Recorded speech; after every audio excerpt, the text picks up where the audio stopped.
Broadcast live now. Okay. We're live, Madam Mayor. Okay. Good evening, Costa Mesa, and welcome to the regular City Council meeting and successor agency to the redevelopment agency meeting for Tuesday, June 2nd, 2020 at 6 p.m. And I'll call this meeting to order, and we will have a council member, Mansour, who will introduce the national anthem and Pledge of Allegiance and introduce our guests and thank them. Councilmember Mansour. Thank you. So joining us for pledge, or excuse me, for the national anthem is the Costa Mesa High School Madrigal Choir. We have a tape, I believe, that we're gonna play, and then please join me in the Pledge of Allegiance. Okay. Are we doing this? Okay. Oh, we're not doing the pledge yet? Oh, say, can you see by the dawn's early light what so proudly we hailed at the twilight's last gleaming, whose broad stripes and bright stars through the perilous fight o'er the ramparts we watched were so gallantly streaming, and the rockets declared, the bombs bursting in air, gave proof through the night that our flag was still there.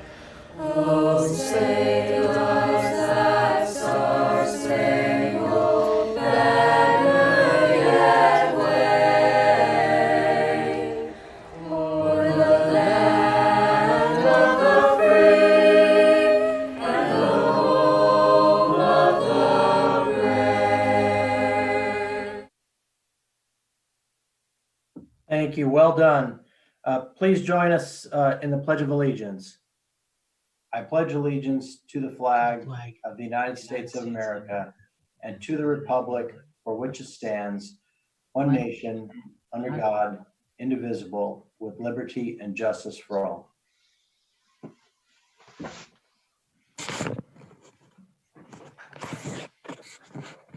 Okay, thank you. And thank you, Mr. Linfors and the Costa Mesa High School Madrigals for putting that project together with our Costa Mesa TV team.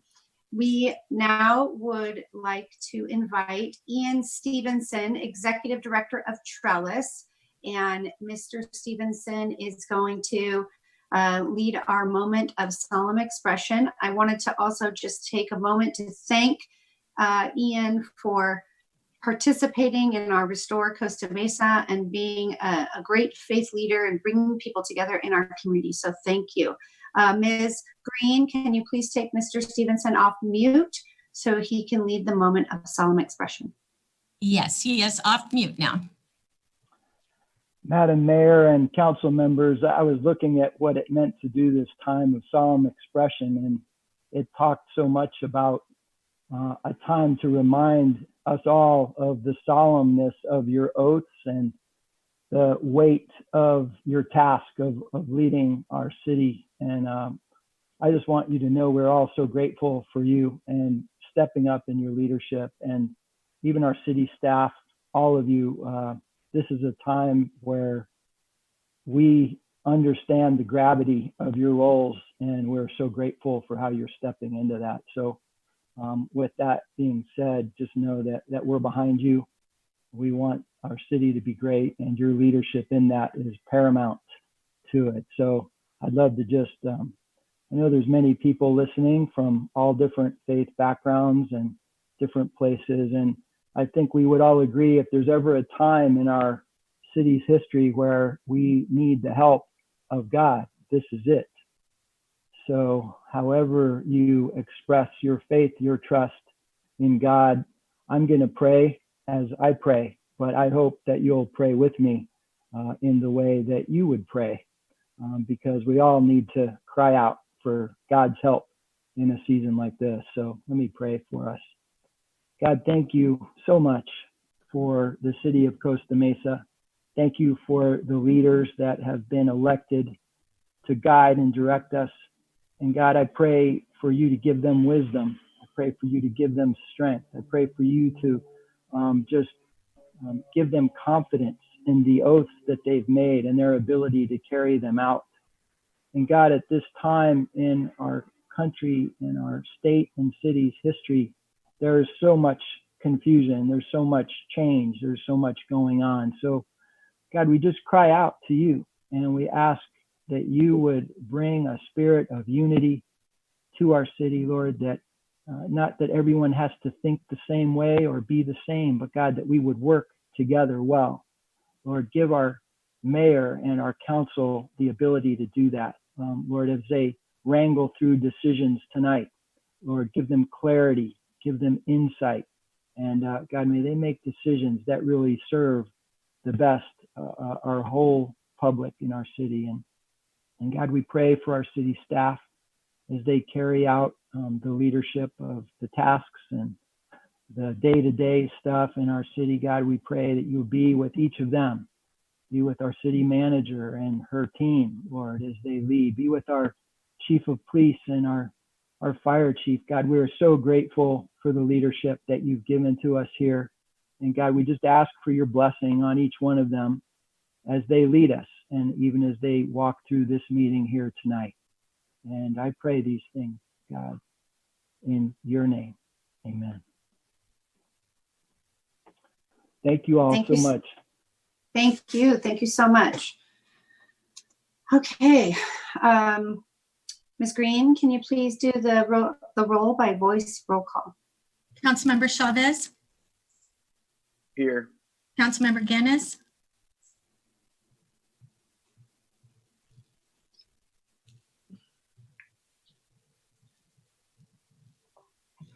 Here. Councilmember Mansour, Here. Councilmember Marr, Here. Councilmember Reynolds, Here. Mayor Pro Tem Stevens, Here. Mayor Foley. I'm present. And Ms. Barlow, do we have any report from closed session? Thank you, Madam Mayor. There was no reportable action taken in closed session this evening. We did receive direction from the City Council on a number of items. Thank you. Okay, thank you. So I want to make sure everyone knows that the staff has requested that item number 2, amendment to the emergency small business loan program on the special meeting agenda, will be removed from the agenda. It will not be considered tonight.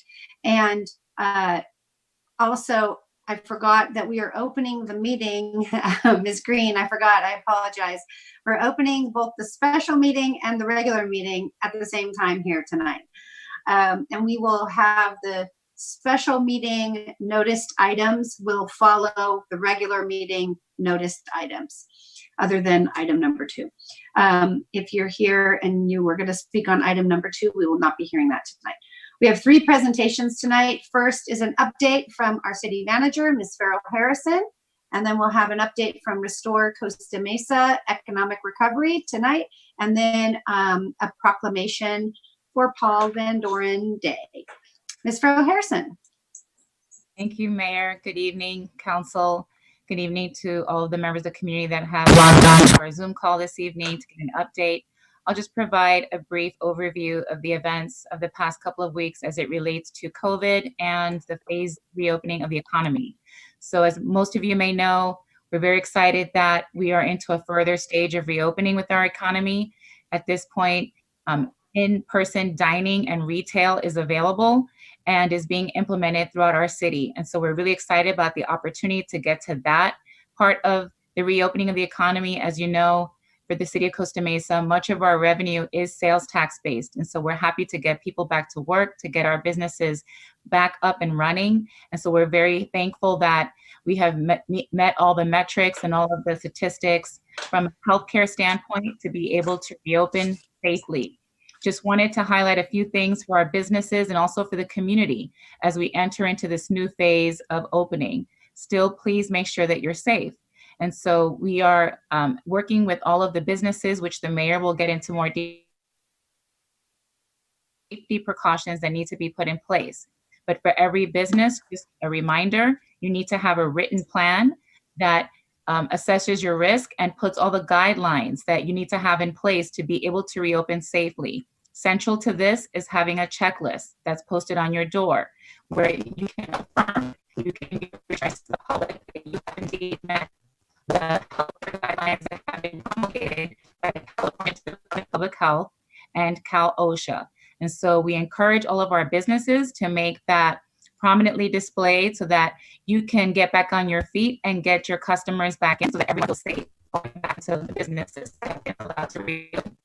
We've also been able to move into an early, very early stage 3 as it relates to faith-based services and houses of worship and also hair salons and workshops.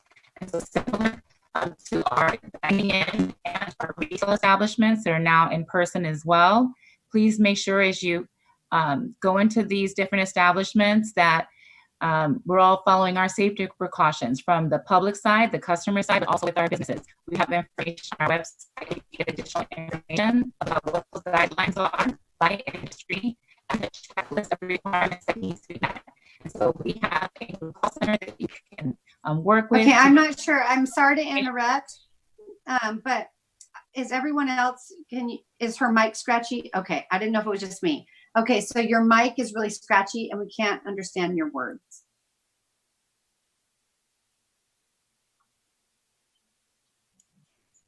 Is this better? It's better, yeah. Sorry. That's okay. And so please make sure that you're posting the checklist at the front door of your business and that you're working very closely with OC Health.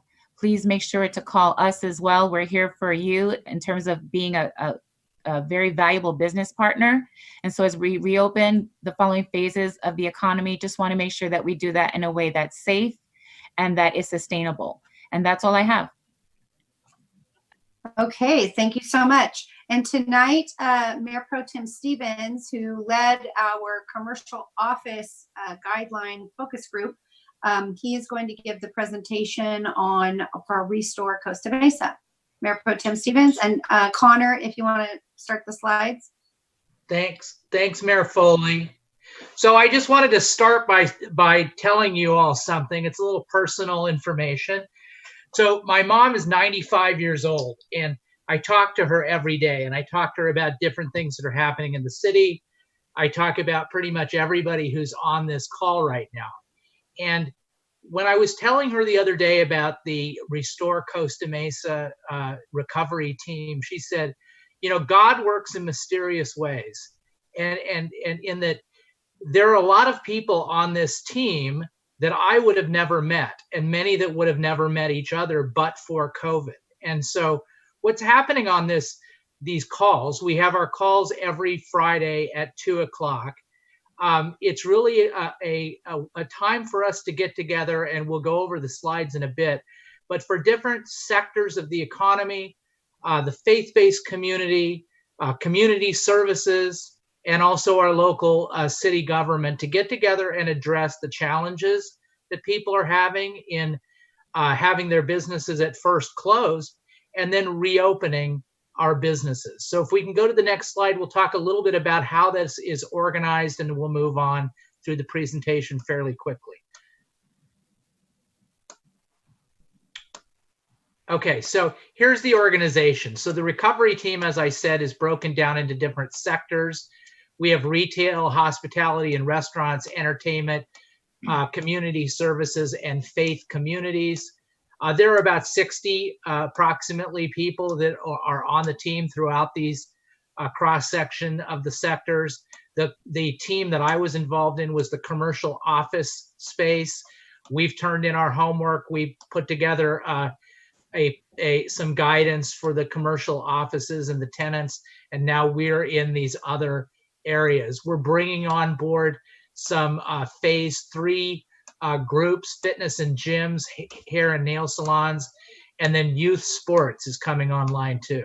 So let's go to the next slide. Okay, so this just gives, I'm not going to go through every one of these bullet points, but this just gives you a summary of things that we've done.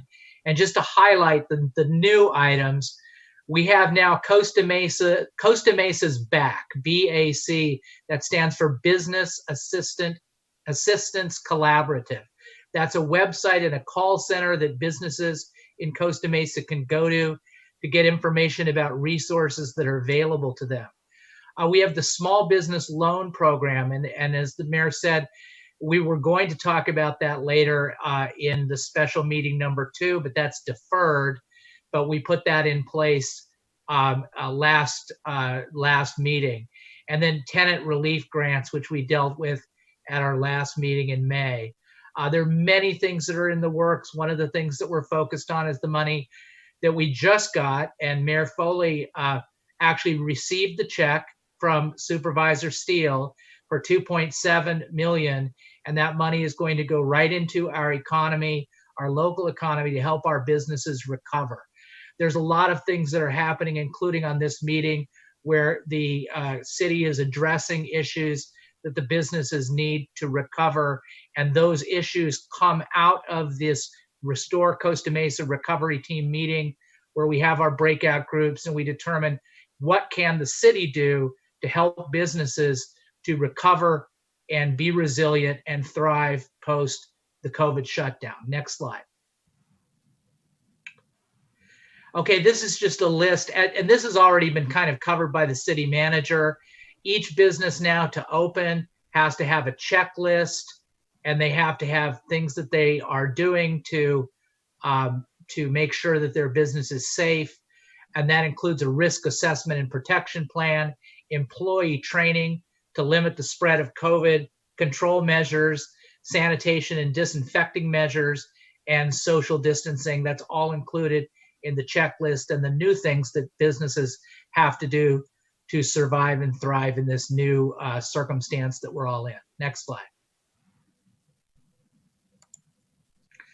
Okay, these are a lot of items for discussion that we talk about, but I'll go over a couple of them just to give you an example of the types of things that we talk about in our breakout groups.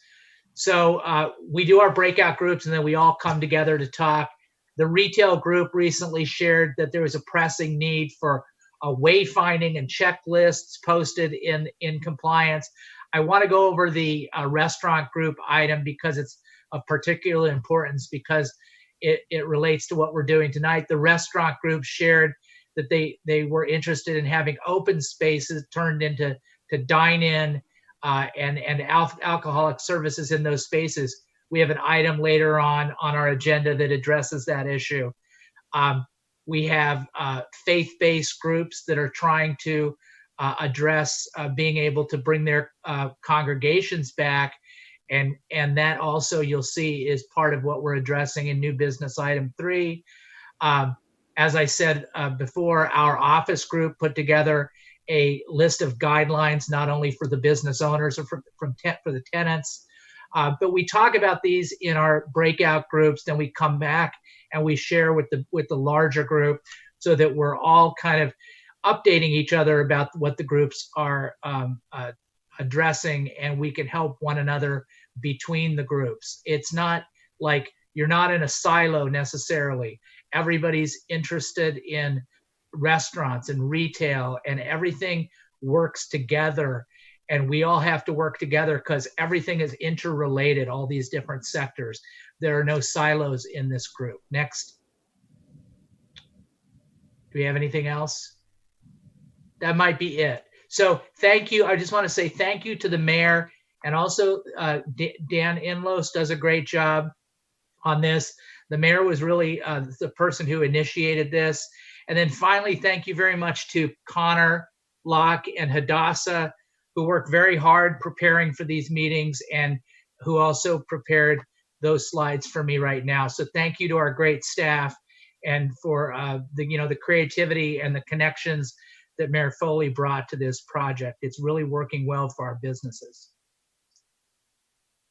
Okay, thank you so much for that update. And one of the things I will add is that one of the benefits of Zoom is there's lots of ability to have a lot of people in one place, and then to have these breakout groups and to have direct access to our city staff to ask questions and get, real-time answers. So it's been very helpful, I think, for our business and faith-based communities as well as our entertainment communities. So thank you for that update. And now we will move to our proclamation for Paul Van Doren Day. Many of you may know that Paul Van Doren is the founder of Vans. And, just a little personal story. I had those checkerboard Vans when I was a girl.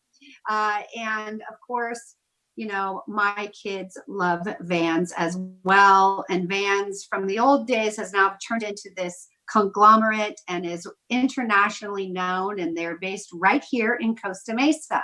So, whereas born June 12th, 1930 in Cambridge, Massachusetts, Paul Van Doren is one of the founders of Vans, an American manufacturer of skateboarding shoes and apparel based in Costa Mesa, California.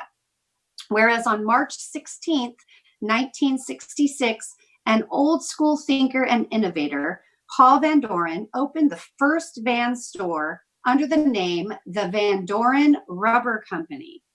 Whereas making a great shoe for a good value with superior customer service, Paul Van Doren was the first to start his own manufacturing of vulcanized footwear and sell them directly to the public.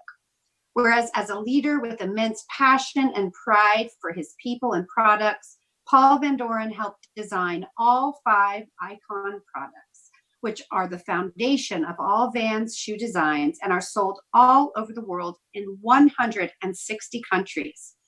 Whereas Paul Van Doren represents all that is Costa Mesa. His business leadership values include loyalty, integrity, and community service. Over the years, the Vans team adopted Paul Van Doren's people first philosophy and acknowledgement that they are not a footwear and apparel company, but instead a people company that makes footwear and apparel.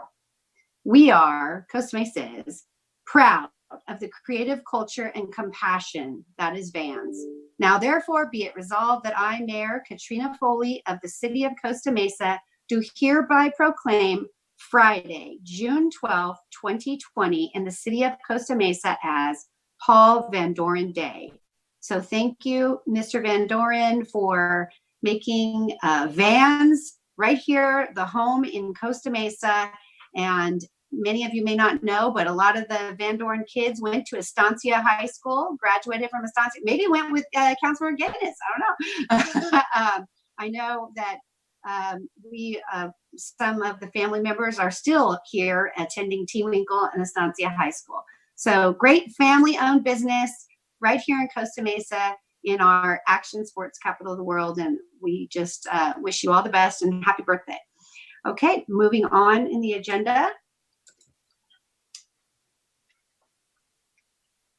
We now have on our agenda public comments. Now is the time to be heard for items that are not on the agenda. If you would like to speak, please use the raised hand option at the bottom of the screen, or if you're on an iPad, under the participants at the top of the screen. And if you're joining the meeting from your telephone and you would like to speak, please press *9. That's *9. Okay, Ms. Green, do we have any individuals who would like to speak at public comment? Looks like we have 2 people. Kelsey Langhart. Yes, Madam Mayor. And note to the public, this is for items not on the agenda. And yes, so if you are raising your hand to speak to an item that is on the agenda, then that'll come later. This is just for public comment about anything else that's not on the agenda. Okay, so I'm going to allow Kelsey to speak. Kelsey, if you can unmute yourself, then you can begin to speak. Hello, how's everybody today? Hi there. Hi, I hope you're all doing well and safe. Yes, I would like to speak on behalf of Southside Towing. I'd like to talk about. Okay, Kelsey, Ms. Langer, Yeah. This item is on our agenda at a later time. So I'm gonna reserve your comments for that time, okay? Perfect, yeah, perfect. Okay, because that item, I believe, is getting pulled from the consent calendar. Okay? Correct. Okay, so next speaker. Yes, the next speaker is on telephone. The number is a 949 number and the last 3 digits are 665. I'm allowing you to talk. Good evening. My name's Andrea, and I just want to tell you all thank you so much for doing a great job lately. We all appreciate it. And the agenda item that I wanted to talk about concerns the senior center. And I just wanted to tell you that my father's been going there for probably about 10 years now. And you guys have just done a spectacular job, in all honesty. But the one concern that I have right now is that the bus company that used to pick him up every day, as you guys know, they went out of business and whatnot. And the new system is having a taxi cab pick him up every day. And I just wanted to tell you that I've spoken to several other people, and it's just not something we feel comfortable with, having a random different person in a taxi cab picking him up every day. But that's not going to matter right now because I know it's temporary. But and I know the place isn't open right now as well. But my one plea that I'm begging you, the driver that we used to have who was with that bus company, her name is Elaine Kirby. All of the seniors know her and love her. And ever since this happened, I had contacted her and I asked her, I said, Elaine, I heard that, they might be trying to get somebody in-house, and different things like that. I said, is that something that you would be open to? And she said, absolutely. She goes, I want to get back to working. I want to get back to being with my seniors and everything else. And I just know her customer service, her diligence, and everything that she does with them every day. She knows her riders, and she just does a spectacular job. So if you guys, I hope and pray that you guys will choose to go in-house for a driver, for the bus to pick up the seniors every day and everything like that. And if you do, I'm kind of throwing her name in the hat, type of thing. And I can follow up with you guys later.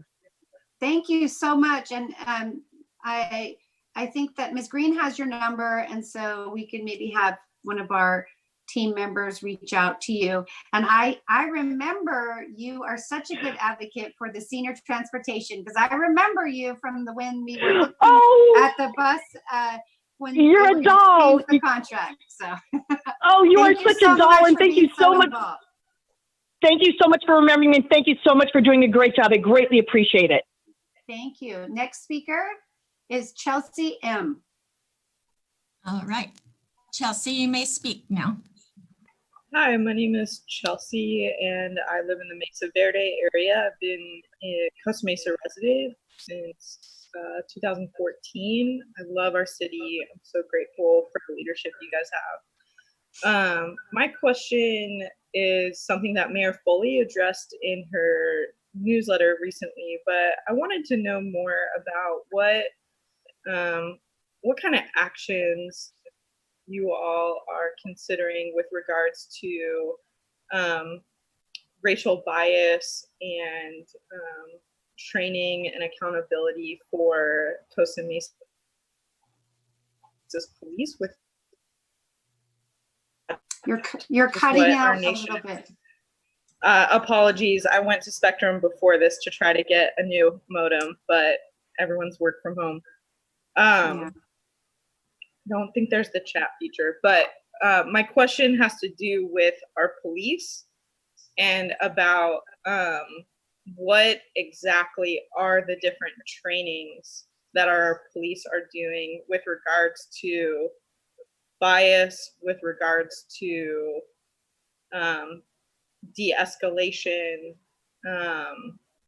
and what other programs is our city doing to come alongside minority communities in our city. All right, thank you. We'll probably address that in the council member comments, okay? Thank you so much for tuning in and calling in. Okay, Mr. Chapman is up next. Hi, Council. Ben Chapman here. I just wanted to take a few moments out to thank everyone for last night over at South Coast Metro, South Coast Plaza area. I wanted to thank all the Costa Mesa residents small businesses in the area, National Guard, Costa Mesa PD, and everyone who just did what they could to get the word out, spread the message, especially online on social media. And I wanted to see if perhaps we can find out a way to keep these peaceful protests going, find out what their concerns are, who we need to talk to with these organizations, and find out how we can work together with them. So I hope somebody can lead the way on council and with the city and try to find out how we can come to some common ground. So thank you. Okay, next speaker is Kat Pavine, I think is how you pronounce the last name. I think you got us as close as most people get. It's pretty unusual. Hi, this is actually one of the first meetings I've attended, but I also just wanted to echo the comments. I live, can't remember the district, but I live off of Victoria Street, and I haven't lived in Costa Mesa very long, but I was born and raised in Huntington Beach, and I've lived in Costa Mesa now for almost 2 years. So pretty much just an Orange County girl born and bred, you know, just always a couple miles from the ocean. But I also did want to touch on, I know you said that the council will address this in their comments later on, but I do want to echo what my prior two commenters were saying, though I don't agree with Mr. Chapman. I personally it was not welcoming to see such heavy police presence and the National Guard in this area. I mean, that's, as a private citizen, I think that these are very scary times. And so I'd like to look to leadership to see what they are going to be doing to make sure that citizens, you know, can feel safe in our communities. I know that personally, I have seen many trucks riding around, whether or not it's because I am closer to Huntington Beach or not, but I have seen plenty of cars parked in residential areas with very blatant KKK symbols. And I, as someone who is not, who is mixed race, that's a very fearful situation for me. And I know we're not LA, you know, and I know we're not, but these are crazy times. And I think it would be nice to see that leadership from the city. Thank you. Thank you so much for tuning in and sharing your comments. Okay, we don't have any other speakers in the hand raising. Do we have anybody on the phone, Ms. Green? No, Madam Mayor, we have nobody else. Okay. I will close public comments. I wanted to clarify that the National Guard was not in Costa Mesa. They're not here now. They weren't here yesterday. We did not have the National Guard here. So just to clarify that. And we actually have a protest going on right now, a peaceful protest that's across the street from City Hall. We're not there, but it's going on Fair and up and down Fairview. And it's been very peaceful, lots of people sharing their views and concerns. And so we're supportive of peaceful protests. We're not supportive of you know, the looting that was going on across the state and the country. Okay, so at this time we will have council member comments, reports, and suggestions. Councilmember Guinness, you're up first. Okay. I enjoyed the presentation to Paul Van Doren, being one of the people who did grow up with the Van Doren kids, went to T. Winkle and Estancia. I think it was Kathy who was about my age. And of course, we're all probably really having lots of thoughts about what's ensued over the last few days. And I want to thank our police department for keeping things safe. I want to thank our police department for not escalating, for calmly responding or not responding when egged on. And to thank them for good planning and basically keeping things from boiling over in Costa Mesa. I'm glad that the protest last night was peaceful. I'm not sure if it would have been had we not had the police presence that we had. I would like to hope so, but I don't know. But at the same time, I'm old enough to remember as a kid seeing the Watts riots on TV. And it was all going to be different after that. You know, things were going to change. It was going to be different. And there were some changes made. There were a few improvements in that area. And then we kind of went back. And then fast forward a couple decades, well, 27 years, and we had the Rodney King verdict. And we had everything that happened there. And it was all going to be different. And it was for a little bit. Or at least we tried to make it different for a little bit. And then things went back. And now here we sit in 2020. And I have to say, I can't know what it's like to be treated differently because you're a minority. I can't know what it's like to be a mother of a Black son and worry about, is he going to be pulled over for rolling through a stop sign and then never come home again? I just can't know. I sympathize, but I just can't know. But I look at when we got up at the beginning of the meeting and we had the Pledge of Allegiance and we pledged to one nation under God with liberty and justice for all. And that's a beautiful ideal, but we haven't made it, we haven't really implemented that ideal yet. And it saddens me that at this age, you know, I grew up thinking that it was implemented, and then over time you find out that it isn't. And the book of Proverbs says that differing measures and differing weights are an abomination in the sight of God. And we as a Christian nation do have differing measures for people from different ethnic groups, from different races, from different economic groups. And I don't know what the answer is.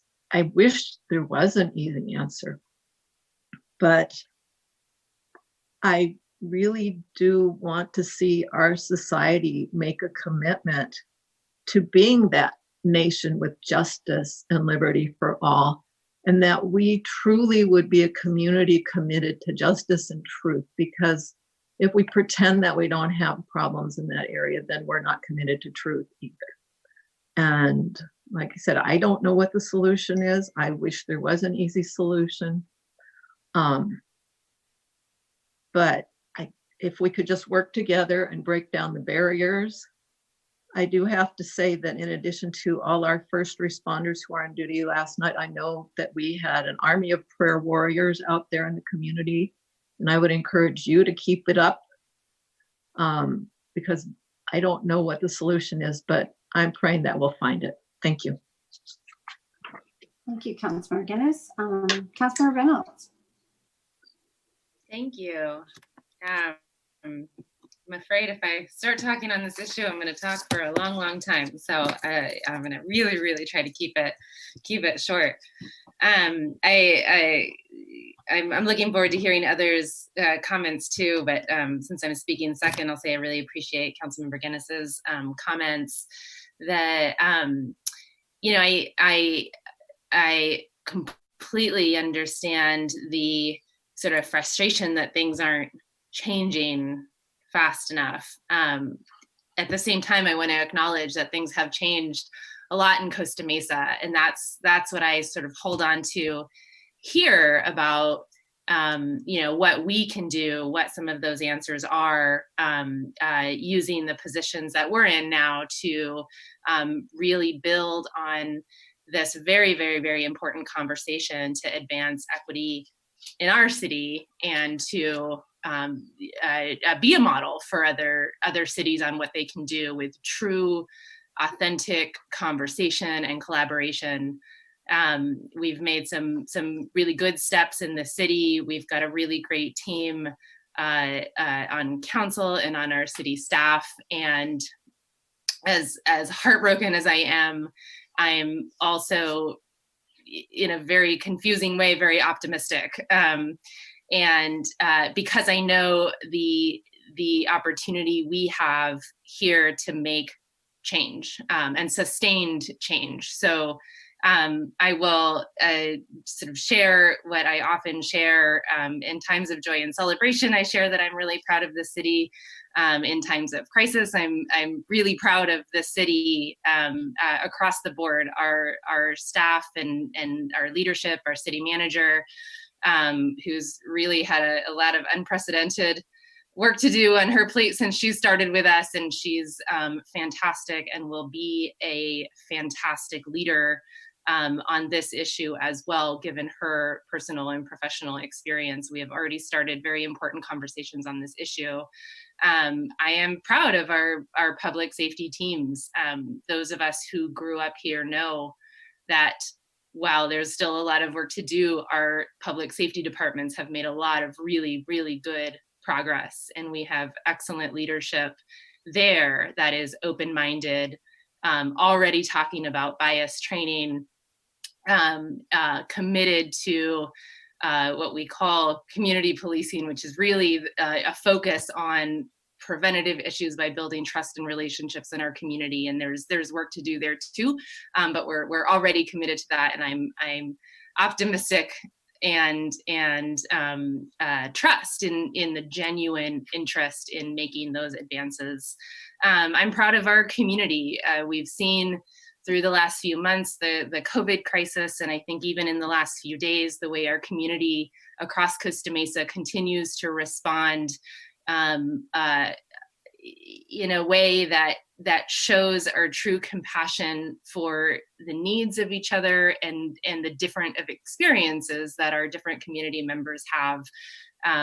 People willing to listen to other stories. I've seen people even change their viewpoints over the last few days as they hear other people's stories, and that's so important. And I love that our Costa Mesa community is open-minded in that way, and I encourage that conversation to continue. Please continue to talk to each other and listen to each other and support each other. This is a conversation that we've started a while back and will continue. And I think it will take us a little bit to figure exactly what steps we take, but there's a lot of good ideas already being explored in terms of how we make sustained change out of this discussion. Equity is one of the issues that has been near and dear to my heart for a long time. We've talked about it in different aspects of what we do here at the city, from park access to different health metrics to the sort of equity and or disparities in how we use city resources. The district elections, I think, are representative of addressing that issue. I mentioned our city manager before. She's got really great experience in equity and justice issues. Our assistant city manager has great experience in the human relations. And I know that this council will be committed to advancing not just dialogue, but policy changes that really start to measure equity across our city functions, and we'll commit to making advances on that. So please stay engaged. Getting involved in your local government is probably one of the best ways you can make change. So thank you to those who called in to talk about that issue. I really, really look forward to meeting you and continuing this conversation. Thanks. Thank you so much, Councilmember Reynolds. Councilmember Chavez. Thank you, Madam Mayor, and thank you as always, everyone who is listening today and watching us today. I think it's appropriate to take a deep breath just before we even go further. Just what we've all been through this year as a community and as a country is quite frankly historic, and one day our grandkids and kids will be learning about this in school. Because there's so much going on with the whole worldwide pandemic, with the whole economy, and now with social unrest. And I can find no better way to share my point of view than to share a personal experience of my own here in Costa Mesa. Because I think this will highlight the commitment our police department has to our city, how we are a bit more ahead than maybe most, but how we can still keep growing. So when I was growing up in Costa Mesa, just for clarity's sake, I was born 95, so I'm 24. we had a contract with ICE in Costa Mesa. It was so where if you were arrested and you were undocumented, you would be detained and go into an ICE center. What happened during that time period, around the time when I was around 4th to 8th grade, my parents gave me a conversation. They said, hey, I know we're citizens. I know Reagan gave us papers. Don't call the police. Just, there's no reason to call the police. I grew up most of my underage years, I grew up not really trusting the police. I saw no reason to call, quite frankly, right? You know, if you've already been mugged, you've been mugged. You can't get your stuff back. If something happens, it happens. You know, you can't undo it, right? It isn't the same as what Black people face in this country, but it's what my experience was with the police. And as I got older and as changes came in Costa Mesa, the police department realized the mistake in that methodology. They realized that having that contract made people not trust the police and made things more unsafe. So there was a shift in the policing to what Member Reynolds said, towards community-oriented policing. And it's been a long journey. It hasn't been an overnight switch. It was something that came one day and we were all hunky-dory. I mean, even to this day, one of my biggest challenges in my district, which is the majority Hispanic district, has really been instilling in my community that it's okay to call the police. And time again, when residents in Costa Mesa call the police, they leave with a positive experience. Time and time again, I have seen my peers in high school and those that I know join the Police Academy program, the Explorer program. And time again, I've seen some of my peers from my high school class join the police department. We have a very young and diverse police department. And I think that's reflective of what we saw yesterday night, right? In a very heightened situation, we had protesters, and we had our police department. And it was peaceful. The protesters were able to share their grievances, share their points of view. The police were able to ensure the safety of Costa Mesa residents, Costa Mesa businesses. And we left without any real problems happening, no rioting, no looting, just people sharing their opinions. And I want to commend our police department for this because quite frankly, in the talks I've had these past weekends, when people ask me as an official, what am I going to do? I can quite frankly say and point to things that we are doing now in Costa Mesa. I quite frankly think it'd be wise if able to next council meeting, maybe share a bit what we're already doing as a police department because we're doing great work already. And that's here on our local level. Again, we can always improve, we can always be better, and we'll always strive to do better. But I think in our capacity as council members, we can assure you that we're doing our best alongside our CMPD to make sure you're safe, make sure we have these anti-bite trainings in place, and to ensure your safety both in a physical sense and in a mental sense.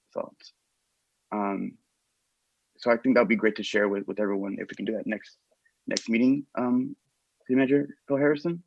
And one thing I want to say to everyone else listening that's young like me, you know, I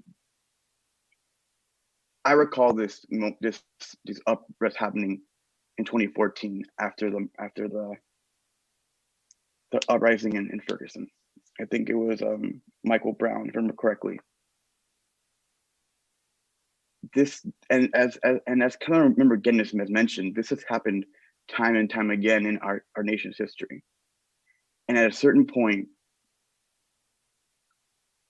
as a society, not just as Costa Mesa, we have to really be willing to have the difficult and uncomfortable conversation that systematically in our history, maybe through the three-fifths compromise, where we consider Black people as human, maybe the Jim Crow laws after segregation, maybe redlining, may have been the historical underrepresentation of safety in Black communities. That as a society, we have fundamentally valued Black life less.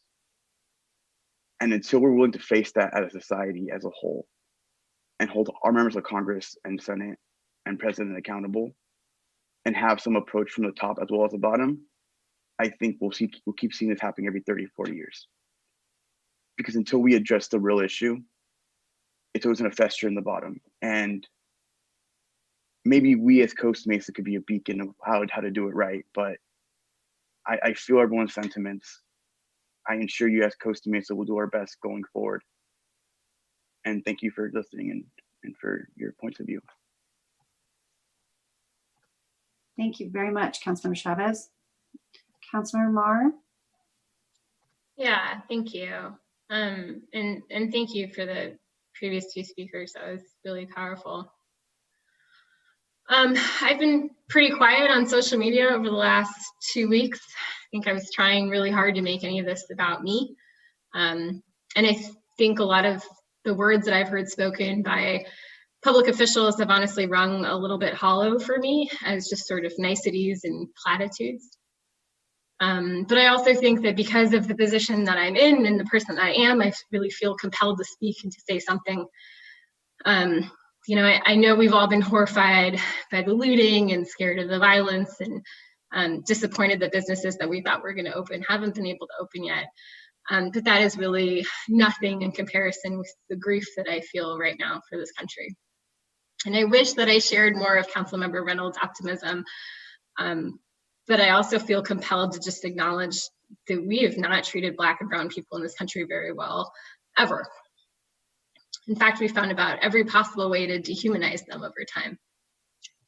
As somebody who identifies as Latina, the thing that I go back to, honestly, quite often are the Mexican housekeepers that were coming across the border to El Paso in the early 20th century who were stripped, dunked in gasoline, and sprayed with insecticide as they crossed the border because they weren't human and they were considered unclean. So not only have we not ever really recognized that in our history, we have institutions and power still that feel the temerity to commit murder in broad daylight. Not to mention all of the small injustices that occur to people of color every day.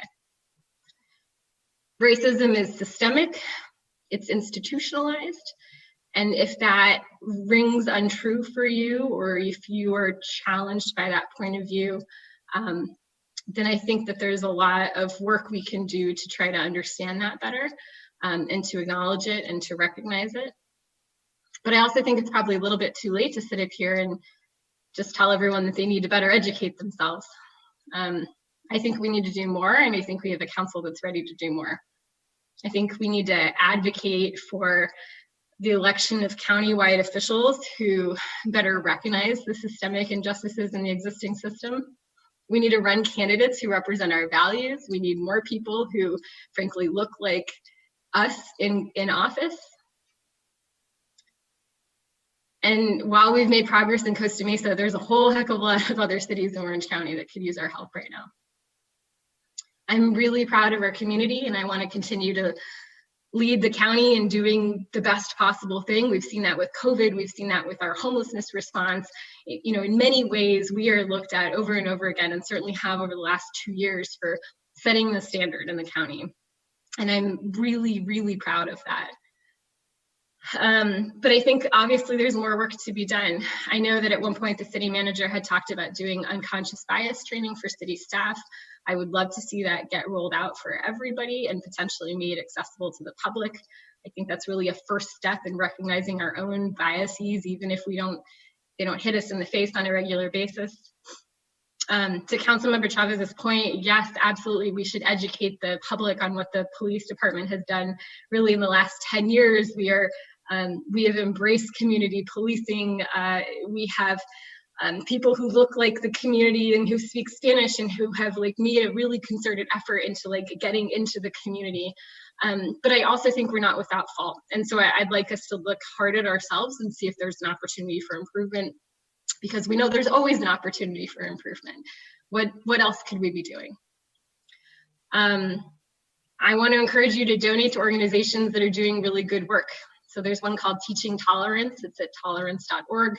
It's one of my favorites because I think that slavery and Reconstruction and the civil rights movement are too often only given a paragraph in your average textbook, and that's not enough. And so I'll be donating my next city council stipend to that organization.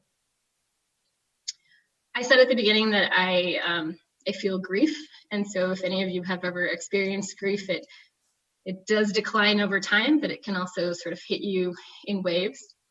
I don't think that we're going to fix anything overnight. I think it's going to be a long process. But I think just based on the comments here tonight, you have a council and city leadership who's willing to do everything they can to make things better over time.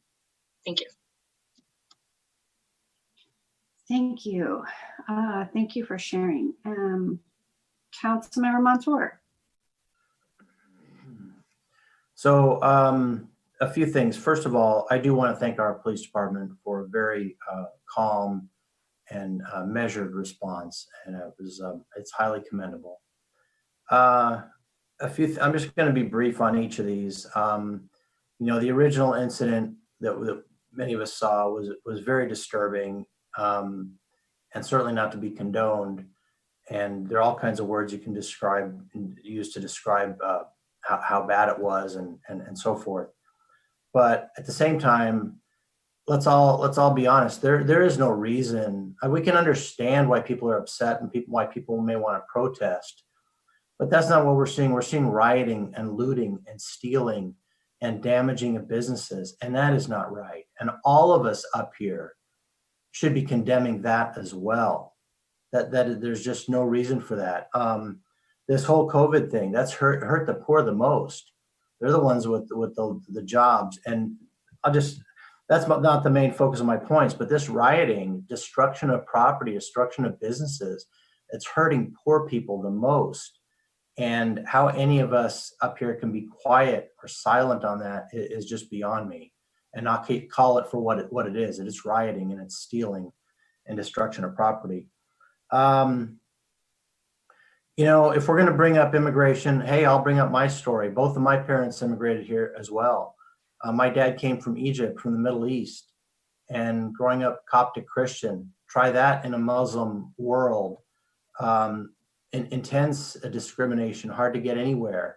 Many people came here from the Middle East for freedom, and the problems they faced were far worse than anybody faces here.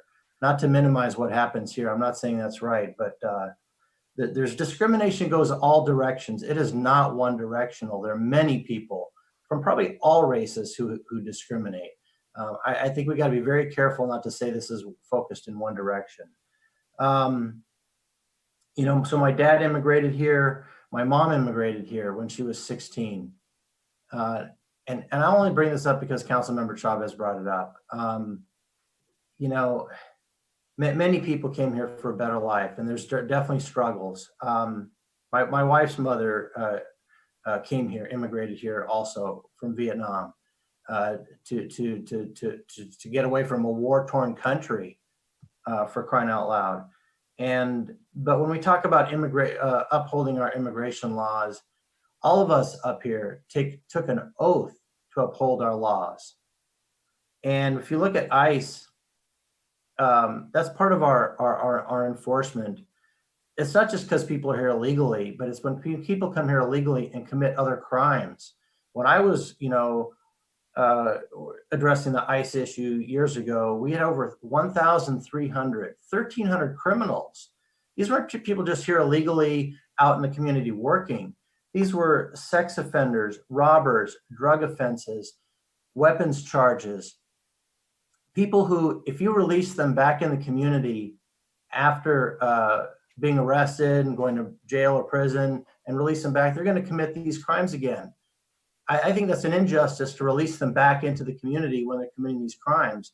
And they're oftentimes committing crimes on other people who are in the poor communities. So how can we turn our back on that? So we all take an oath to uphold our laws. Did the officer go overboard in that city, in Minneapolis? It looked to me like he did. Sure, absolutely. But that doesn't mean we should look the other way on other types of crime. And so I'm glad everyone's talking about it. I'm glad everyone's expressing their views. I think we need more of that. I think we need more open discussion. But let's not forget the oath that we all took as well. Thank you. Okay, Mayor Pro Tem Stevens? Yes. So before I remark on the issue that folks are talking about here, and I do have a few remarks, but I want to let everybody know that this coming Saturday from 8 a.m. to 1 p.m. there's going to be a food drive. It's basically the continuation of the great work that Councilmember Marr and Councilmember Reynolds did. What they did at IKEA. It's going to be at the Orange County Fairgrounds. It's going to go every Saturday for the foreseeable future. The Orange County Food Bank and the Power of One Foundation. So thank you to the foundation for that was laid by Councilmember Marr and Reynolds, and I'm sure they're still involved, but also the Orange County Fair and Events Center for continuing that. You know, in terms of the topic that people are talking about, I've been just listening very carefully. You know, as a white middle-aged man, you know, I don't really have the ability to speak with any authority on this. I'm defaulting toward listening, and I've listened very carefully to what's been said today. I listened to my children, who are very involved in Black Lives Matter. I actually went to the protest or demonstration in Orange on Saturday with my wife and my daughter and listened to what was going on there. And so that's what I'm going to keep doing.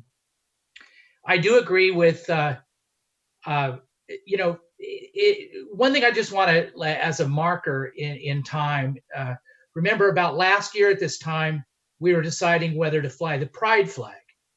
And we had some very moving testimony from folks in the community, the LGBTQ community, and they told us about how they didn't feel like they belonged.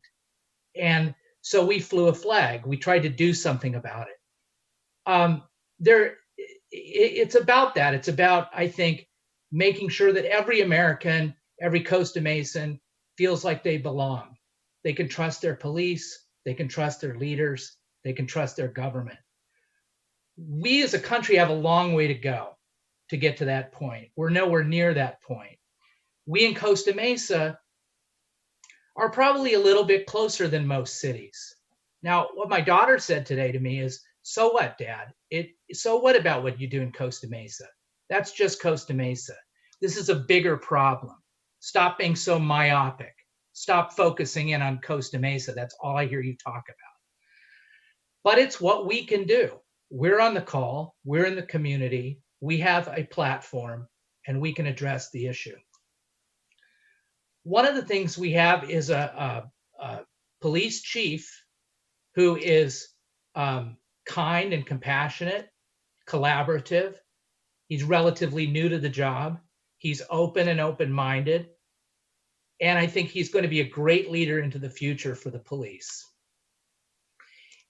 Even if we look at our warrants, you can see that we do de-escalation training or crisis intervention training.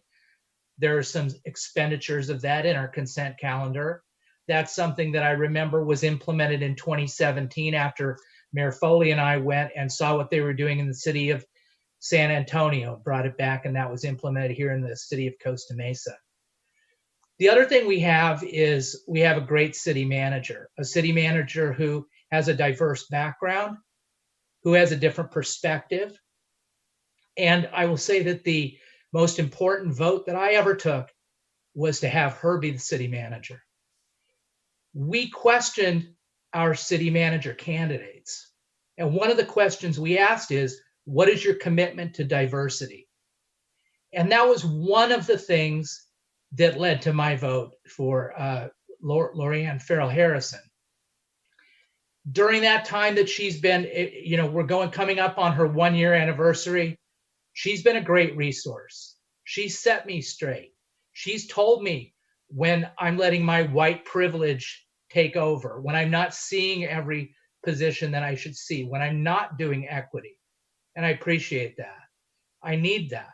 I need the testimony of Councilmember Chavez and Councilmember Marr, because I don't have that platform or life experience, but I do have a vote and I have a responsibility. So let's move forward. Let's listen to one another. I'm open to that, and we will be a place where it can be, with what we have in place, through the council, through our city manager, through our police chief. We have the ability to be a model, to be a beacon, and let's do it. But for me, I'm going to sit back and listen to ideas and try not to talk too much. So much for that. I talked too much already. I'm done. Okay, thank you, Mayor Pro Tem Stevens. You know, there's this phrase that seems to be overused, but diversity is our strength. And I think that you can tell just by listening to the stories and the beautiful messages that have been expressed here tonight. The diversity that is on this council is our strength. One of the ways that I feel deeply is a way to build equity and to find justice for people is through education. And I think that Councilmember Chavez epitomizes how education can change your life. We're not an educational board, but we have an ability to give access to educational opportunities. And this council is committed to that. This council has been committed to, in the last several years, before COVID, before social unrest, before George Floyd was murdered by a police officer who used unlawful force against him. Before all of that, this council has been committed to issues of equity, of social justice, of making sure that we have a diversified staff, making sure that we do those trainings. In fact, March 30th was the date that we were planning to have the unconscious bias training, and it got canceled because of COVID. And so that will get brought back, and we will have that on for the staff again. But we have been committed to this. As Mayor Pro Tem Stevens indicated, when we went to San Antonio to work to learn about issues regarding homelessness, one of the really powerful discussions that we had were with two police officers who described how an African-American family had their son taken from them because he had a disability and he had some mental illness. And the police officer that came up did not understand that and didn't have a way to de-escalate, and this young man ended up being killed. And it changed the way that they managed their police department there. It changed the way that they did their training. And we learned so much from those officers, and they're going around the country helping to change the way that officers learn how to deal with mental illness, how to deal with people who have disabilities, and how to deal with race relations within law enforcement. So we're committed to these issues. We're committed to giving access to people for housing. We've worked on that issue for several years, and we will continue to do so. Councilmember Chavez brought up the Explorers Program. The Explorers Program right now is one of the things in our city that I feel we have.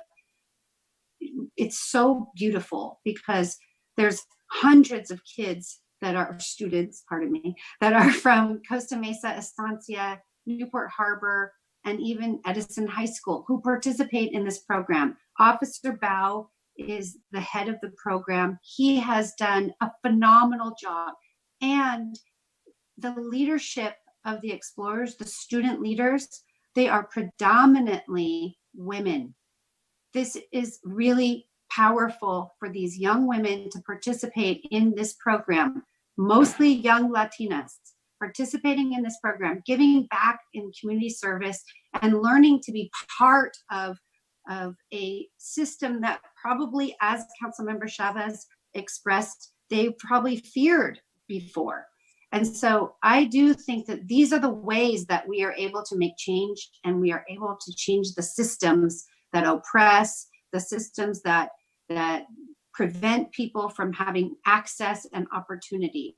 I know that this council is committed to that. And I'm really proud of the work that our police department did in collaboration with our city leaders and in collaboration with our business leaders and our residents. And I know that they will continue to manage protests, manage response to the community in a measured way, in a way that's respectful, and in a way that understands that the community is in pain. I mean, we're all in pain. This has been a painful year, and the pain isn't going to stop anytime soon, I'm afraid.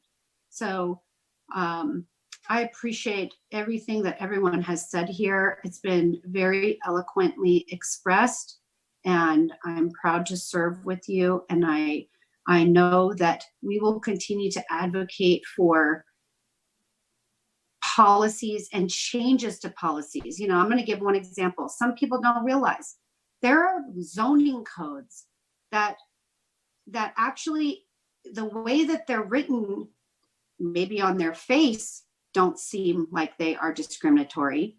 But we just undid a zoning code that prevented people from selling items out of a cart on the sidewalks and in the neighborhoods.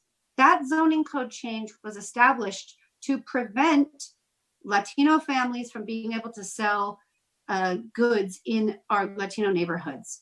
We changed that. That's a systematic change that's going to give access to people to be able to have income and be able to have a business here locally. We've changed a lot of these kinds of policies, and we will continue to do that. And I know that this council cares about those issues. So equity, justice, I will say this. While I'm not the biological mother of a young African American, I have been the quote unquote foster mother for a young African American. And I have personally witnessed the struggles. A young man that lived with us for years and lived with some other families that we're friends with for years. And there is a system that has prevented this young man from being able to have the same kind of opportunities that my children have. So I believe that this is an issue, and I will continue to do my part to address it. So I really appreciate everything that everyone has said, and I'll leave it at that. And I appreciate those comments from individuals who decided to call in tonight and share your concerns and your voice and new voices. We need new voices at the table. So please, we want more Costa Mesa voices. There's so many more people that never speak at these council meetings. And if nothing else, maybe these protests that are going on across the street from City Hall right now will bring more voices that are part of finding solutions to these issues in our community so we can have a better, stronger community. Okay. Ms. Farrell Harrison, do you have anything else to add? And yes, one of our best decisions ever. Ms. Farrell Harrison. Thank you. Can you hear me? I know there was trouble earlier. So I just wanted to thank you all for the comments that you just made. They're very touching and they're very welcomed. So I can tell you that this past couple of days has been extremely tough, probably this past week, because in the midst of the pandemic and the ensuing economic crisis, now we're dealing with, the death of George Floyd and the national protests, and it's actually become a global movement for change. There are many personal emotions that I've had to manage at the same time that I'm helping to manage the city, which of course is done by many of us together every single day. And so I am very comforted by the comments that you've made tonight and your commitment to change the things that aren't working. I think for anyone that thinks that this is not a time of reckoning, I don't know what to say. The world is calling for us to change. The country is calling for us to change. And most importantly, what I'm seeing every day on the news is the youth. There's a new generation that is demanding for systemic issues to get addressed. We have to address them. And we are in unique positions. And we're able to do that every day in many different ways. And so, to the comments of, I'm not sure how, what to do about it. We can do something about it. And we are empowered to do something about it as local leaders. And it starts with us, and it starts here. It starts at the local level. And there are changes that can happen at other levels, but there are absolutely changes that can happen small and large every day in every way. And I'm absolutely committed to working with you on those changes. It's one of the major reasons why I decided to come to Costa Mesa. And it's one of the things that I feel are most fulfilling about the job. I can tell you that I am a mother of Black children. I have 3 Black sons.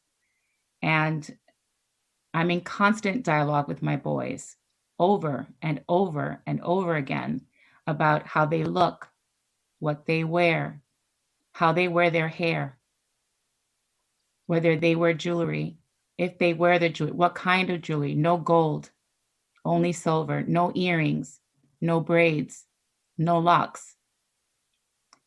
They want to wear their hair in different ways. They want to wear their hair in ways that's authentic for them. But I'm too worried about how they'll be perceived. And I'm constantly I'm mixing a cocktail with my children, as if I'm stirring coffee, where I pour in just enough cream so that they're not in danger every single day. And it's a constant battle. And I still know that even still, it may not be enough. They may still be perceived a certain way. I'm tall. My husband's even larger. You've seen him. I'm afraid that they're intimidating, even if they're not doing anything, that their mere existence, because they're big and they're brown, is dangerous. It's perceived as harmful. I know that they're kids, but I know that some other people will not think that they're kids. If they step out of a car and they seem large and overwhelming, what does that mean? Those are things that we have to acknowledge. Some of us in society face, and some of us don't. And I think if we're going to have change, we need to acknowledge that this exists. And George Floyd's death has brought this to the forefront. And I think it behooves us to address these issues. I'm proud to be at the city, and I'm proud to be leading with you and with our leadership team during a very difficult time, because I think our hearts are in the right place, and it starts there.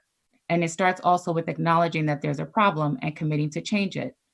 And so I'm committed to that. It was very hard managing my grief and everything that we had to get done this week, working with the chief on the protests yesterday and managing my feelings around that. The concerns that I had for our police department, that they were safe, and also the concerns that I had about the protesters being safe, and hoping that it would be a peaceful protest. And it worked out so well. And so I am so glad that we have Chief Glass, because he is compassionate. He is committed to change. He's committed to working on the places that we need to work on. He's committed to community policing. He's embracing that. And I could see that all throughout the planning for the protest yesterday. And I think it's going to continue. We did have implicit bias training scheduled right before the lockdown. And it's unfortunate because we missed it by just 2 weeks. And so we'll reschedule that, and we'll continue to work with our police department and with every department of the city to make sure that we're moving the needle and that we're having equity. And so we are very much committed to that. I look forward to working with the council, with you on that. But I would say there are a couple of things that I really want to share with you. One is acknowledging that we have a problem is key. And I think listening is key, which we're doing tonight. I do think that comparisons are problematic. I think when we compare different groups with a different history of how they arrived at the country, that's problematic. And so I will say that as we enter a dialogue about race, especially as it pertains to the issue at hand, which is law enforcement and the relationship with the African American male, I think it's important to realize that that's a dynamic that's very that's based in history. There is a historic basis for where we are today, and the only way that we can move forward from that is acknowledging that and working on that very issue. And so I look forward to working on this dialogue with you. I know that our chief is. I know that he's also on the line. If you're okay with it, Mayor Foley, I'd like to give him an opportunity to make some remarks as we move forward, because he's going to be a key partner along with the incredible men and women of our police department to think about all the ways that we can increase diversity in the department and move the needle forward. And I just wanted to say about them, they did a phenomenal job last night, as did all of our partners, avoiding what could have been a very serious altercation.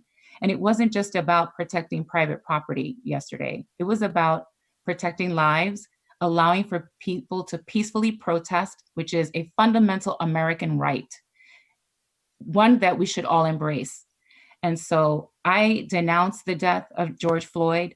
I am so aggrieved by his death and the circumstances around it. And I am so proud that our chief was one of the few chiefs to speak out to say, that is not okay. And what happened is deplorable, and we condemn it. And I think that's important to be said. And I'm thankful that we have a chief that would have the leadership to do that. And so Chief Glass, I know that you're standing by. Did you have any comments that you'd like to make? Chief Glass, are you there? Yes, I am. Yes, I am. So good evening, Mayor Pro Tem and Council. I'm kind of coming in this a little late. I caught some of the last comments from the city manager. Thank you very much for those comments.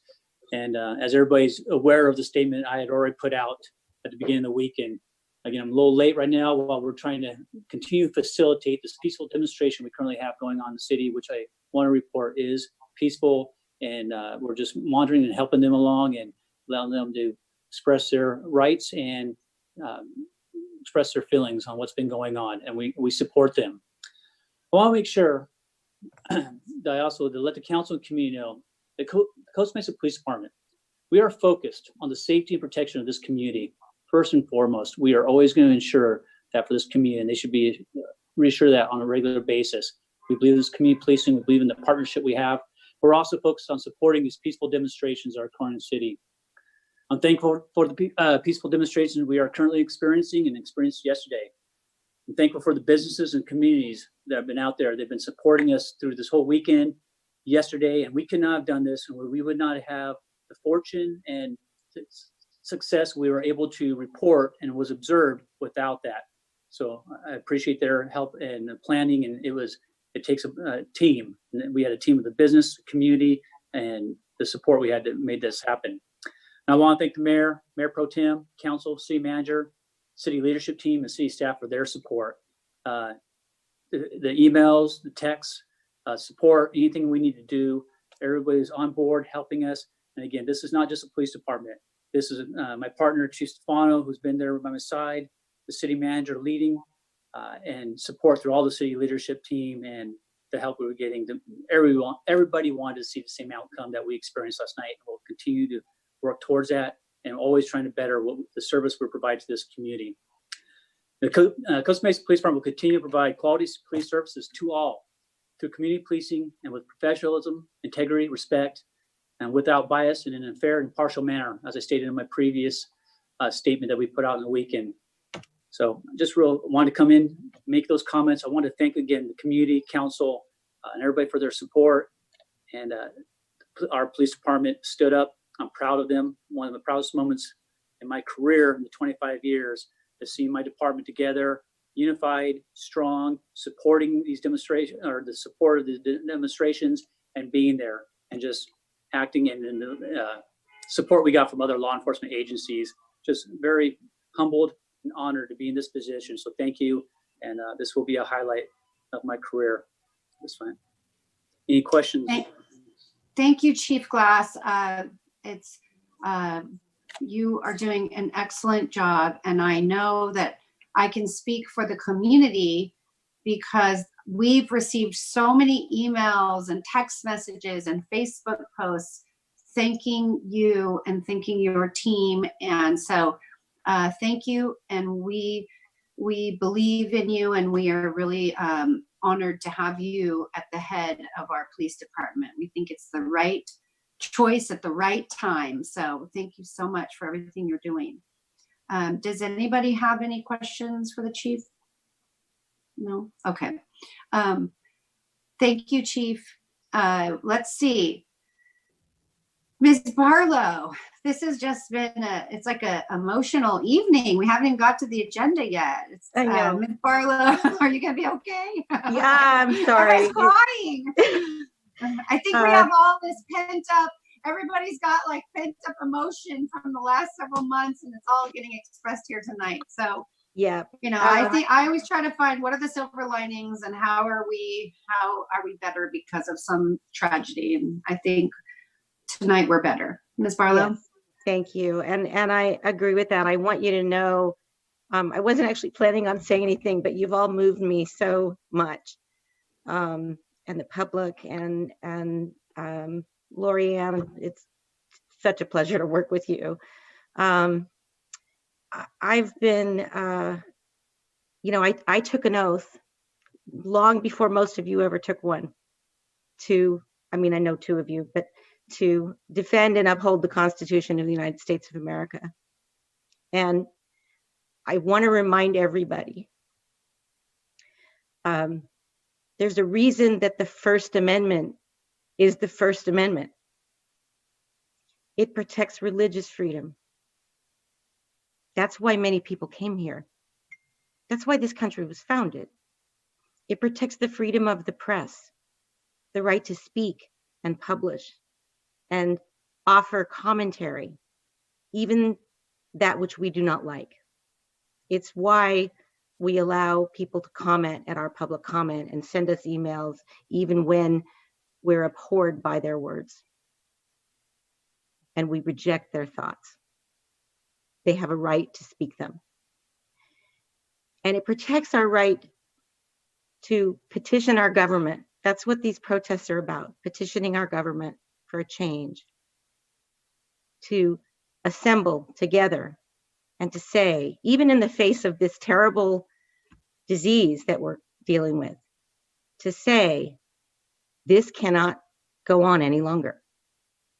And I, for one, am proud to stand shoulder to shoulder, even though I'm not tall enough to do that with most of you, but to stand figuratively shoulder to shoulder with you, to do whatever is in my power as your city attorney, to make it better here in Costa Mesa and everywhere else.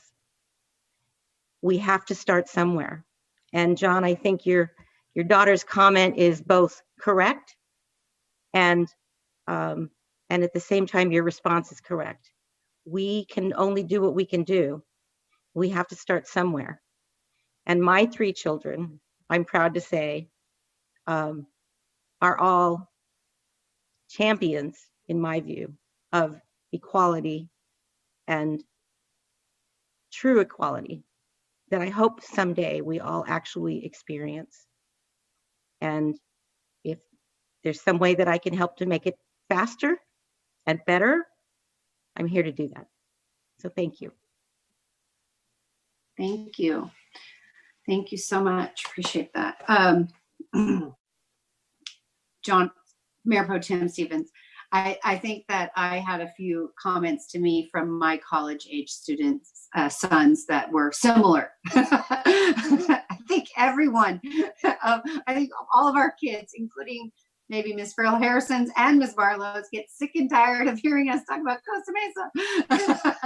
But yes, we can learn and when we listen, and I think that youth of our community are trying to get our attention. So we need to figure out a way to create an environment that they can share based on how they like to communicate, which is not the same as we communicate. So we've got to figure that out. Okay. So I assume there's no other city attorney report, right, Ms. Barlow? Okay, thank you. All right, now consent calendar. All matters listed on the consent calendar are considered to be routine, would be acted upon in one motion. There'll be no separate discussion of these items unless members of the city council, staff, or the public request specific items to be discussed and are removed from the consent calendar for discussion. Ms. Green, does the council or public, have they requested any items to be pulled other than, I understand that item number 4 has been requested to be pulled and Mayor Pro Tem Stevens will be recusing himself from this item. Any other items? There is no other items. Okay, council, let's see. Is there, I'm sorry, are there, is there a motion? Sorry. Let's see. I'm all distracted now because of the comments. Alan. I'll second. Okay. Okay. Call for the question by voice vote. Councilmember Reynolds, Yes. Councilmember Marr, Yes. Councilmember Mansour, Please confirm this is on the remainder, not item 4. That's correct. Yes. Councilmember Guinness, Yes. Councilmember Chavez, Yes. Mayor Pro Tem Stevens, Yes. Mayor Foley. Yes. Motion carries 7-0. Okay. At this time, we will hear item number 4, and Ms. Green will remove Mr. or Mayor Pro Tem Stevens from the call. Hold. Oh, okay. Do we need to say why the conflict? What's the conflict for? Do you want to bring him back so he can share the conflict? I believe that it was a potential financial conflict under the PRA For who? I mean, for which? for one of the Item number 4. Well, I item know number the 4. For any of the providers, one of the providers, all One of the providers. You need to say who, which one? It's not required by the Political Reform Act. Okay. Let's see. Chief, is this Madam, I'll read the title. yeah. Um, Okay, item- Ms. Green, your microphone is a little scratchy. Sorry. Okay. Item 4 is towing services contract with GNW Towing. Presentation by Chief Glass. Okay, Chief Glass, or is it Lieutenant Dewall? Which one?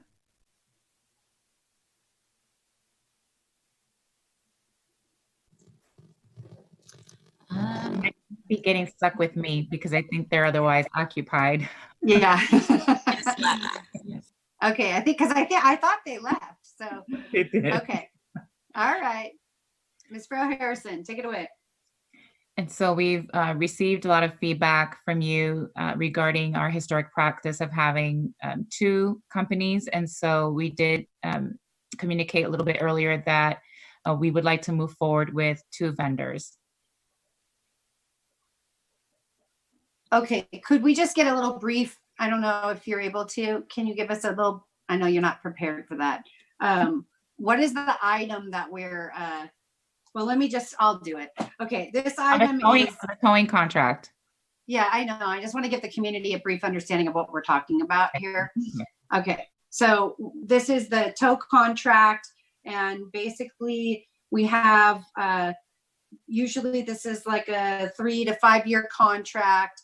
We usually do an RFP. We did the RFP. The police department handles this, and they have, they're recommending 2 of the towing companies of the 3 who submitted bids, and they're recommending GNW Towing and Now they've amended it today to say also Metro road services. And I don't know if there's anybody here who can answer questions specific to this. Is there anyone, Ms. Farrell Harrison? No, unfortunately. Okay. And the reason why there's no one here is because right now our police officers who are responsible for this item are outside managing the protests. So I guess we'll open it up for questions from the council if you have any. Yes, Council members? I pulled the Councilmember Mansour, go ahead. questions. So,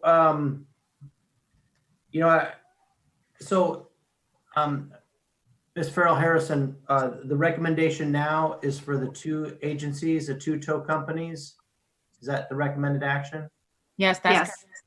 Okay, do you know why, and I'm not opposed to that, do you know why? I'm just curious why the last minute change, what prompted this all of a sudden to change the recommendation from one tow agency to more than one?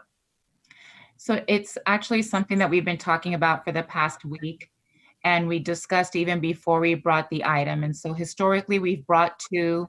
There was an interest in bringing just one for simplicity's sake, but given that we've had good relationship with multiple vendors in the past, and also to make sure that we have redundancy, especially in light of also the emergencies that we've been having, just in general, having more capabilities and always having a backup plan.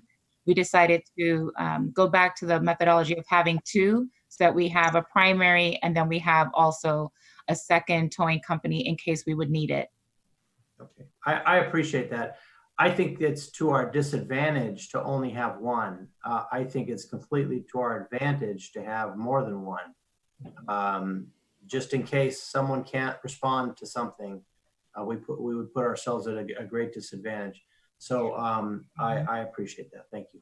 Agreed. And we agree with that. So I think after further consideration, and again, I think the fact that we've been going through a different varieties of emergencies, there could be competing interests. There could be need for additional help at some point in time for something that's unprecedented or as of yet hasn't happened, even in an earthquake emergency or in just any other situation where we would need to move vehicles quickly for public access or for public safety to get to certain critical points in the city. It's best to have a backup plan. So we agree. One other follow-up question. We're basically facing two big disasters, for lack of a better word, right now. An earthquake is not out of the question. It's something, sorry to be pessimistic. It seems to be not a question of if, but when. So let's just say we have other things happen. Do we even want a third one just in case, or do we want some type of rotation or another one just in case, even if they're not used as much, but if needed, they're there. And if the answer is no, we just want two for right now, what would you need to do to get a third one on board quickly? And would that be fast enough? Or would you have to give an executive order, or what would happen in a situation like that? Two are incapacitated for whatever reason, and we have to go to another one. What would happen in a situation like that? So but they're not in our contract. Right. I believe I could do that through the emergency provisions. I think Kim would know better, but I would think that that would be something that be available to us. But I see that Chief Glass has returned. And so Chief, did you want to make any remarks as to the backup strategy to only having two? Yes, forgive me for the cheering that we have going across the street. You might be able to hear from my office, so I'm here. But yes, I mean, I think having two is solid. That was my memo and email to the council after reviewing it and thinking of best operations for the city as well as the police department. Two is a solid without expanding it to 2 to 3. It is difficult from an everyday operations when we do rotate on a regular basis because there is always that referral. So we have a good system going right now. Keeping the two in those emergency situations, we could always contract or add on, as the city manager mentioned. But I think the two is appropriate approach. It's been very effective over the years we've done it, and that's why I wanted to adjust our recommendation and have that to keep where we're going, and we have continuous services running in an efficient way. Chief, what is the process going to be with the two providers? Are they both going to be used equally, or one of them one night, the other another night? What kind of situation is that? How is it set up? Yeah, so we rotate on a weekly, I believe, weekly basis, but they're on standby. So what we'll go, this is the either a week or a day. I'd have to verify that. I believe it's weekly. They're on call, standby, and so communications. We know, officers know directly who we're doing it for that week, so we have it posted. The next week we switch over, and that one that's on standby, that's being called, will come out, take care of it. If some reason there's issue and they got overloaded, we had that secondary we could call in, who's not officially on standby, but could provide us that service if needed. Thank you. Okay, council, are there any other questions? Looks like Councilmember Marr and Councilmember Reynolds have questions. Councilmember Marr? Thank you. How is the second tow company selected then when we had 3 bidders? So reviewing, we had 3 vendors. They were scored as part of the RFP process, and based on those scores, we went with our top 2 selection. Okay, thank you. Okay, Councilmember Reynolds? Yeah, so curious, I was trying to look up the addresses. We heard Mayor Pro Tem's presentation earlier about the Costa Mesa Back program and supporting Costa Mesa businesses. It looks like G&W, the first selected vendor, has a Costa Mesa address. It looks like Metro Pro, who you're saying was the second ranked vendor, is a Santa Ana address. Is that right? And then the south side is Costa Mesa address. Can someone confirm? No, I believe all 3 first 2 Harbor, G&W and Metro Pro are both Costa Mesa residents, and I think Southside is a Costa Mesa address too. I'm not sure where their location is. Again, our practice and who we have been using over several years has been G&W and Harbor Tow, that we already have those ongoing operational practices and going currently, and that's who we've been using. Okay, so both Costa Mesa businesses. I was curious, it was I think a new change or a planned change to include Costa Mesa business as part of our evaluation criteria to get some. Yes, I think all 3 of those met that criteria as part of the RFP process. I'm pulling it, and I think that was one of the in the scoring as part of the RFP process that came up. And yes, I'm verifying that they both have a business preference. Great. All 3. Thank you.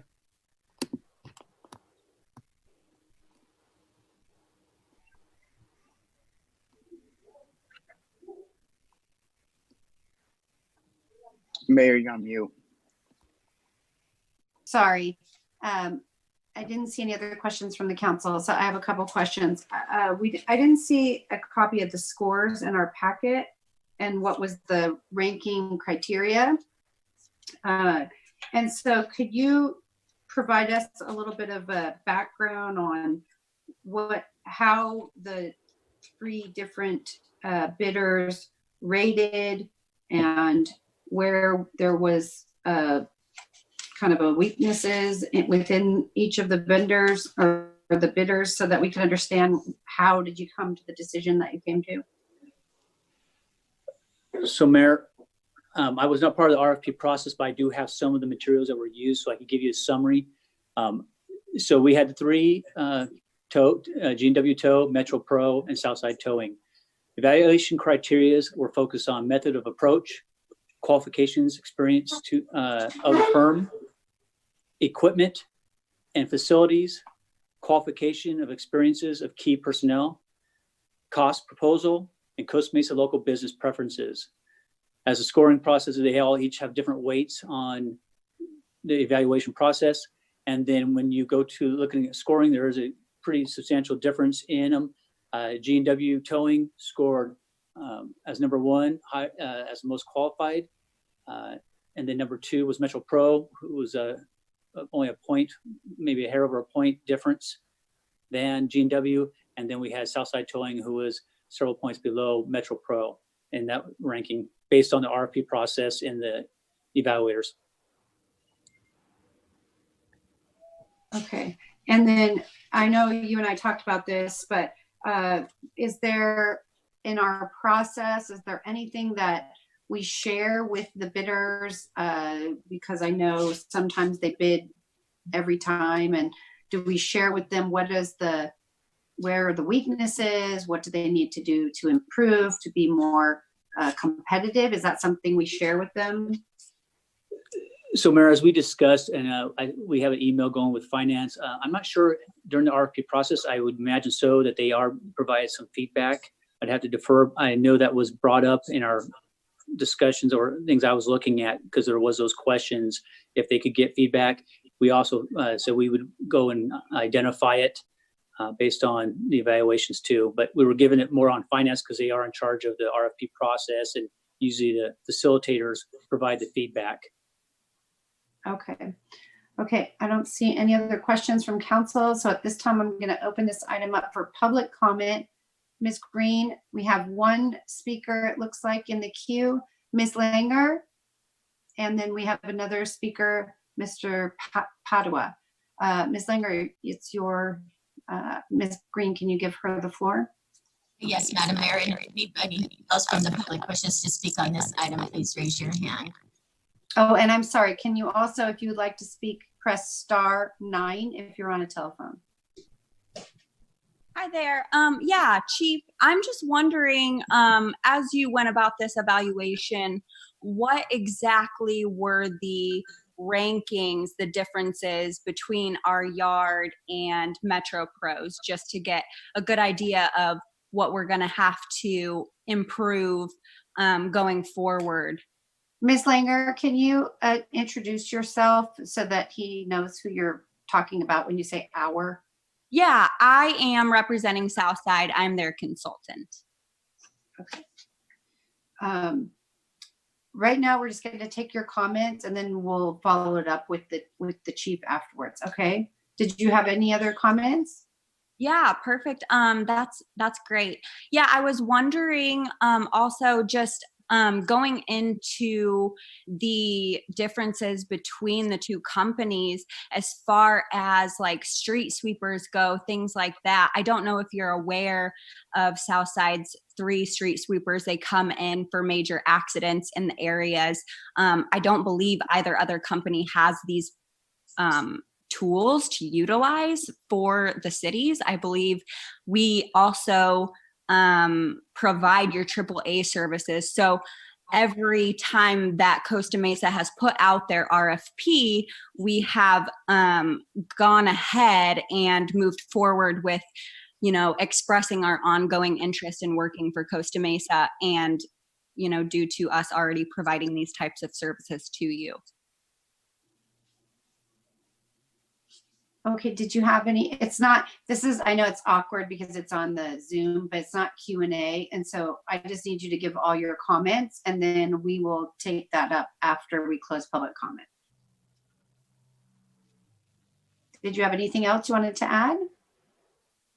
Yeah, I also want to just point out then, if we're just doing comments, that as far as Metro Pro goes, I just need everyone to know that they have been fired from literally almost every single contract that they have. If you look on their website, all of the ones that they are currently supposedly servicing, if you call all of those, they are not servicing those. When you call them and you ask why, it's due to service. These things, as far as their yard being caught on fire, things like that, have been an issue. So I'm just purely confused on the selection. Okay, did you want to add anything else, or is that it? Oh, nope, that's good. Okay, thank you so much for calling in. And the next speaker is Tyler Padua. Okay, you can proceed to talk, Tyler. Take yourself off mute. Hello. Hello. Can you hear me? Yes, Hello? we can hear you. We can hear you. Go ahead. Yes, this is my son's laptop. I'm sorry. My name is Okay. David Potter of Outside Towing. I just wanted to let you know this is the 3rd time I've applied for Costa Mesa PD. I've actually taken the comments from the police department and I have improved on them every time. Our facility is actually about a half an acre bigger than MetroPro's. We actually have 3 semi trucks. We have a 50-ton 4-axle. We have a 35-ton 3-axle, and we have a 3-axle 20-ton. We are also a AAA provider. That's crucial in your city because anytime the police calls a company out to tow, the person will change their mind and say they want to use AAA. Being a AAA provider, we can clear the roads immediately. We also do have 3 street sweepers, and we have cleared PCH from being shut down for several hours, and we've cleaned it up in 10 minutes. Our company has grown. We have 3 contracts with Orange County Sheriffs, 3 contracts with CHP. We do the city of Orange. We do the city of Newport. We are also with the state police, Cal State Fullerton, and UCI Parking. I've also contacted all of my rotation officers and AAA to see if the city has checked on my references, and they said that they haven't. We are the only tow company that has a water clarifier, so all the oil debris gets captured and gets filtered out. So we are a green facility. Our facility is state of the art. We have 48 cameras, night vision, bob wire. I can't tell you how good of a service I am. I keep improving every year.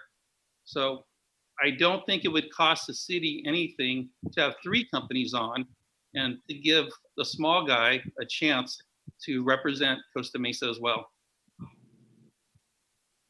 Thank you. Thank you so much for your comments. Okay, we now have speaker with the last 3 numbers, 321.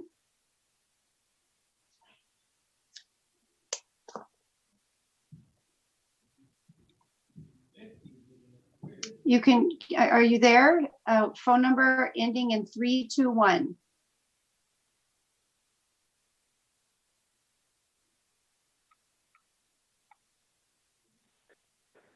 Hello? Hello? Hi, can you hear me? Yes, we can hear you. Okay, good evening, Honorable Mayor and City Council. My name is Tyler Miller. I'm Vice President with G&W Towing.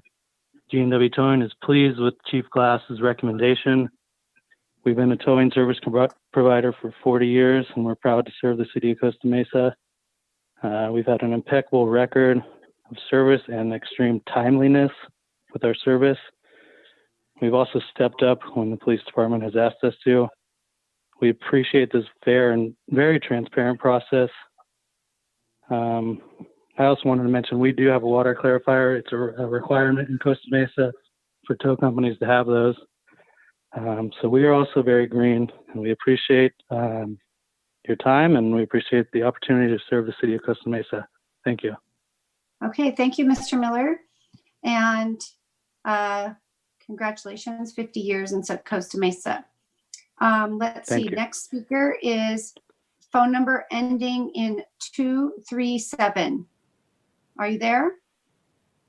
Yes, hi. Greetings, Mayor Foley and fellow council members. Thank you for your tireless dedication and leadership in our community now more than ever, and I'm so grateful for your staff and your powerful opening comments. My name is Brad Humphreys, owner-operator of MetroPro Towing. We've had the honor and privilege of serving Costa Mesa for over 5.5 decades, the last 30 years under the watch of Jody Campbell and Gene Notary and myself.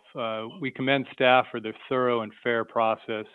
We tip our hat to G&W as top scorer and take some consolation in driving their service higher through our healthy competition over the years, and certainly them ours, from which CMPD has realized excellent service benefits. Competition is the cornerstone of CMPD's dual contractor towing program and certainly one of the most highly regarded city towing programs in Southern California. We certainly evolved over 55 years through constant adaptation and reinvestment. Our Fleet and Westside facility in Costa Mesa, council member, are perfectly suited for CMPD service. Our team is a racially diverse group of women and men with an average length of employment of 17 years, led by a senior woman with unparalleled acumen and experience. So this is a what have you done for us lately business, and under her leadership, MetroPro has run 1,700 CMPD calls over the last year with a 9-minute average response time and 8-minute median time, and all without accident or injury. And it's truly an elite level of service delivery. And we're so proud to deliver that to CMPD, and we're so proud of our whole team. I'll tell you that we don't do the negative marketing, but we certainly haven't ever been fired from any contract, and we take exception to that previous comment. These are unprecedented times with massive uncertainty and a new normal ahead, and please know this for sure, we'll adapt and be here for Costa Mesa as we always have. Thank you for your consideration of staff's recommendation, and God bless. Thank you. Thank you so much. And let's see. Also, congratulations. I think your son got on some, I read in the paper, something, scholarship or something. Okay. Next speaker, Ms. Green. Do we have anyone who is waiting on the phone? No, Madam Mayor, we have no more speakers. Okay. I'm going to close the public comment. Council, is there a motion? Please raise your hand on the hand raise if you'd like to make a motion. Nobody wants to make a motion? Okay. Okay, Councilmember Chavez. I'll move to follow staff recommendation of using GNW. And I believe those, what was the other one? MetroPro. MetroPro. Mm-hmm. Okay, Councilmember Guinness, did you have a second? I'll second. Okay. Councilmember Chavez, did you want to speak to the motion? No, it's staff recommendation. I think at this Okay. point. Councilmember Guinness, did you like to speak to the motion? No, I think I'm good.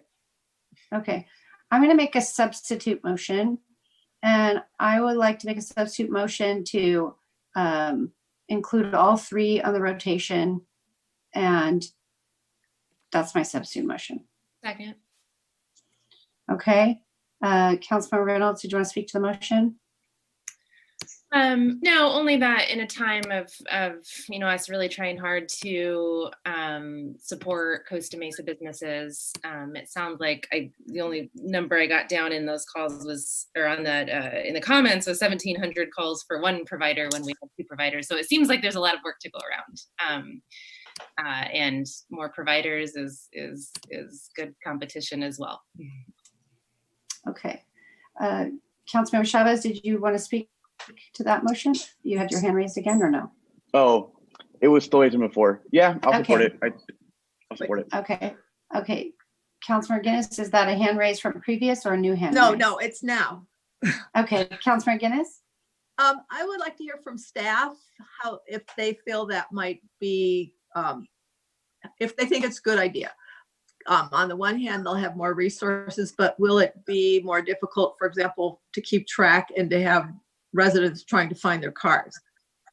And so I'd like to hear from staff how they feel about having three providers. Okay, I can't tell. Is Chief Glass still on the line, Ms. Farrell Harrison? Yes, I am. Okay, So, two gives us the operational needs that we can, the choices operationally to handle it. It is difficult to manage even two, because we're going back and forth. We're sending different members of the public to different yards based on where they're going. Plus now we have to add that to our selection. So now the consistency and what's going on for our own department and who was on call, it's posted, but it does add to that. It's now we're taking community members and sending them to 3 different locations. So we have to coordinate that, identify who has which cars, and it does add to the difficulty of managing it. 1 is ideal. We know who our provider is. 2 helped us and gave us that extra help that we needed to provide that service in case additional vendor was required. Throwing a 3rd one in,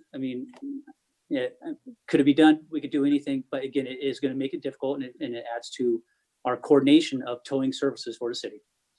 I'm not familiar with how many other agencies use, but usually 1 or 2. okay.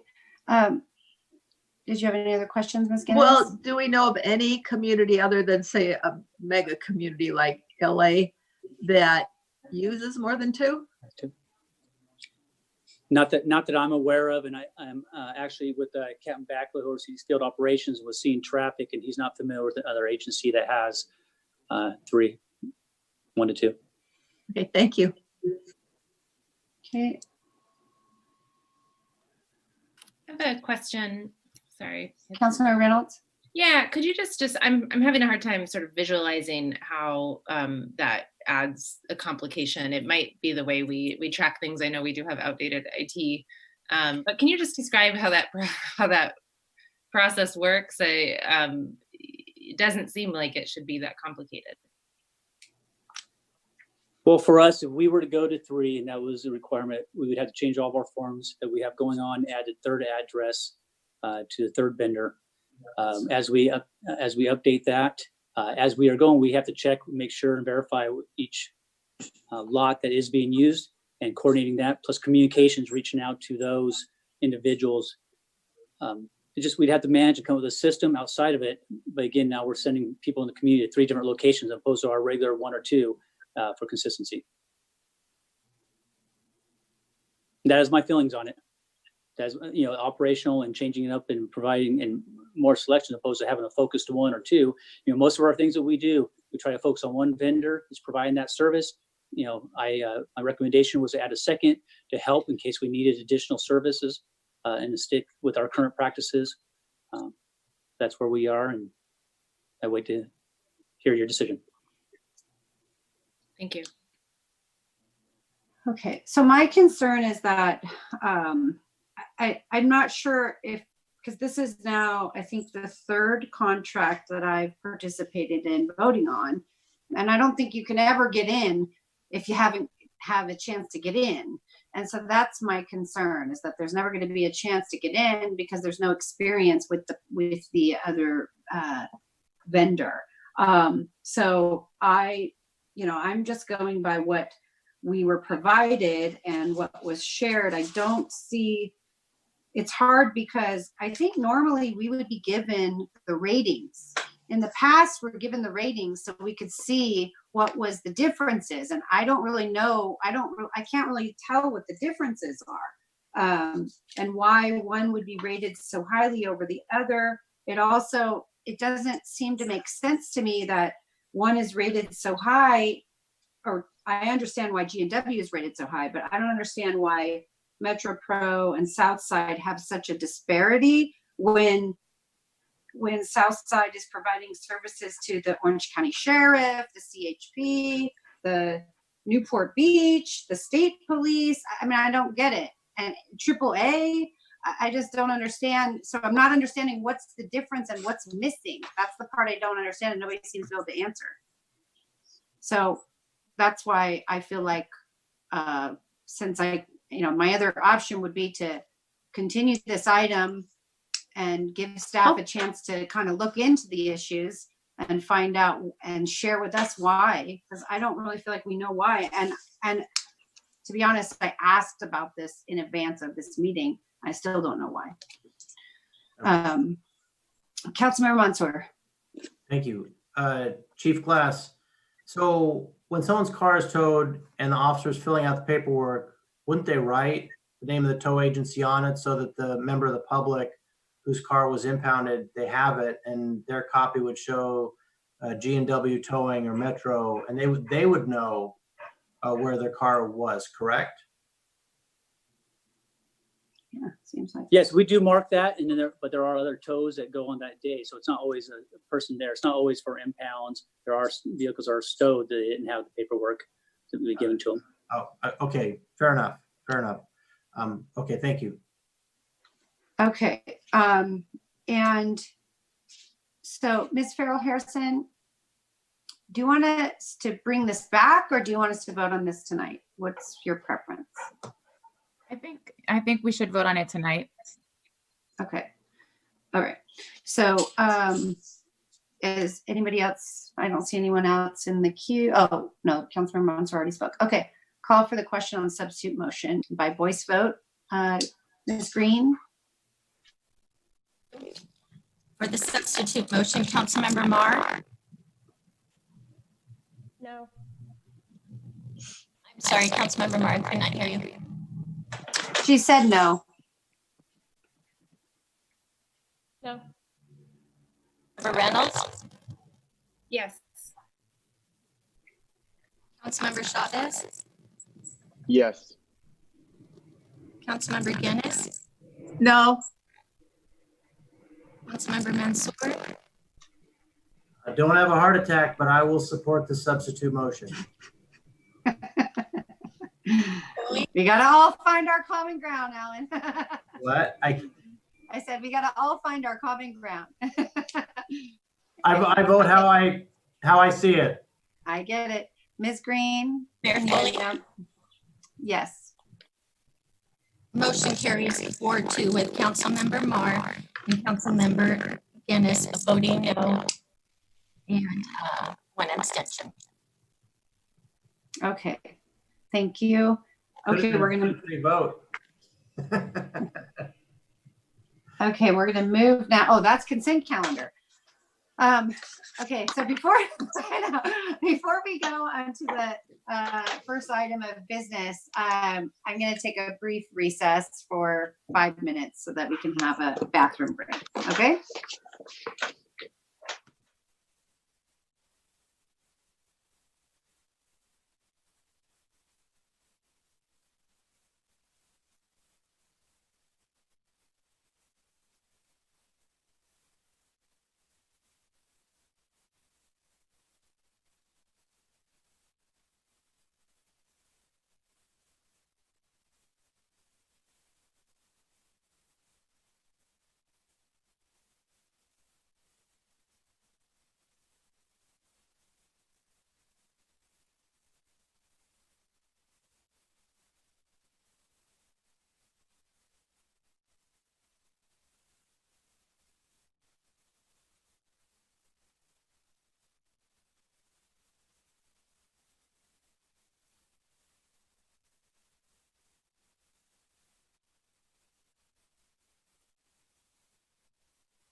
Madam Mayor, you can proceed. Okay, thank you. Okay, we are back from our break. Thank you. And before we go into public hearing item number 1, I wanted to just let everyone know that we got a report just a bit ago. And today FEMA announced that it will provide to California 50,347 non-contact infrared thermometers for distribution to businesses and other essential workplaces. So we will look into how we can get some of those to get those out into our community. Madam Clerk, public hearing item number 1, please read the title. Fiscal year 2020-2021 budget and fiscal year 2020-2021 appropriation limit. Presentation by Ms. Molina, Acting Finance Director. Good evening, Mayor and City Council. At this time, staff is recommending that we move this item to next Tuesday, June 9th, for additional information. We're currently working on getting all the detailed budget items to you. All right, so moved. Is there a second? Okay, second by Councilmember Marr. And Councilmember Guinness, did you want to speak to the item? You were going to second, is that right?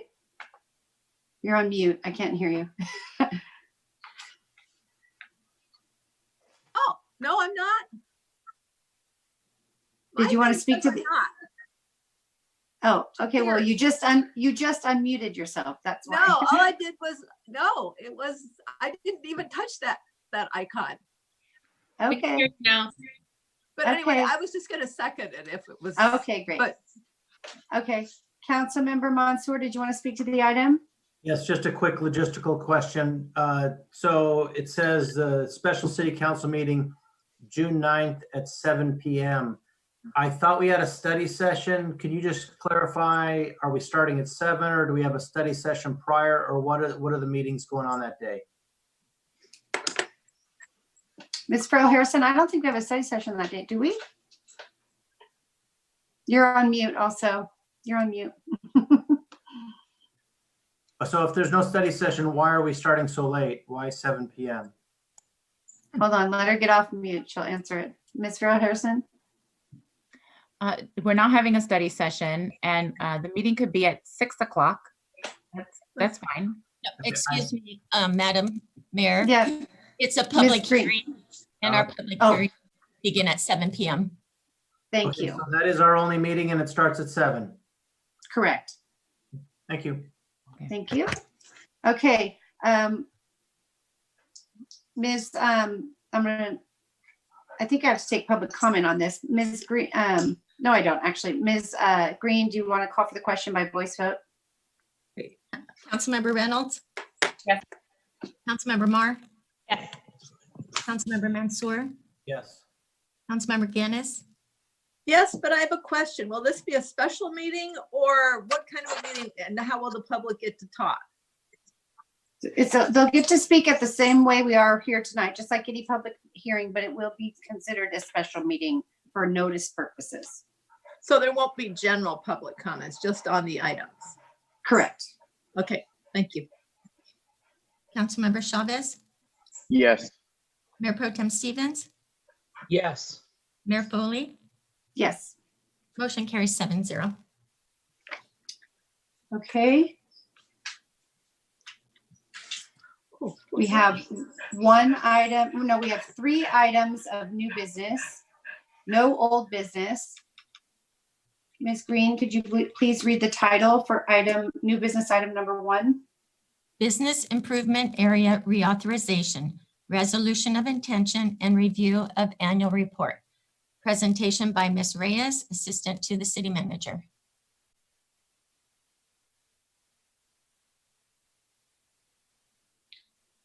Ms. Reyes, are you there?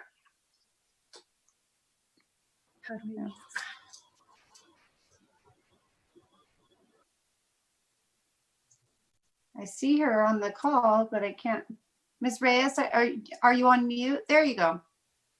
And you're on mute. That's why we can't hear you. Can you hear me now?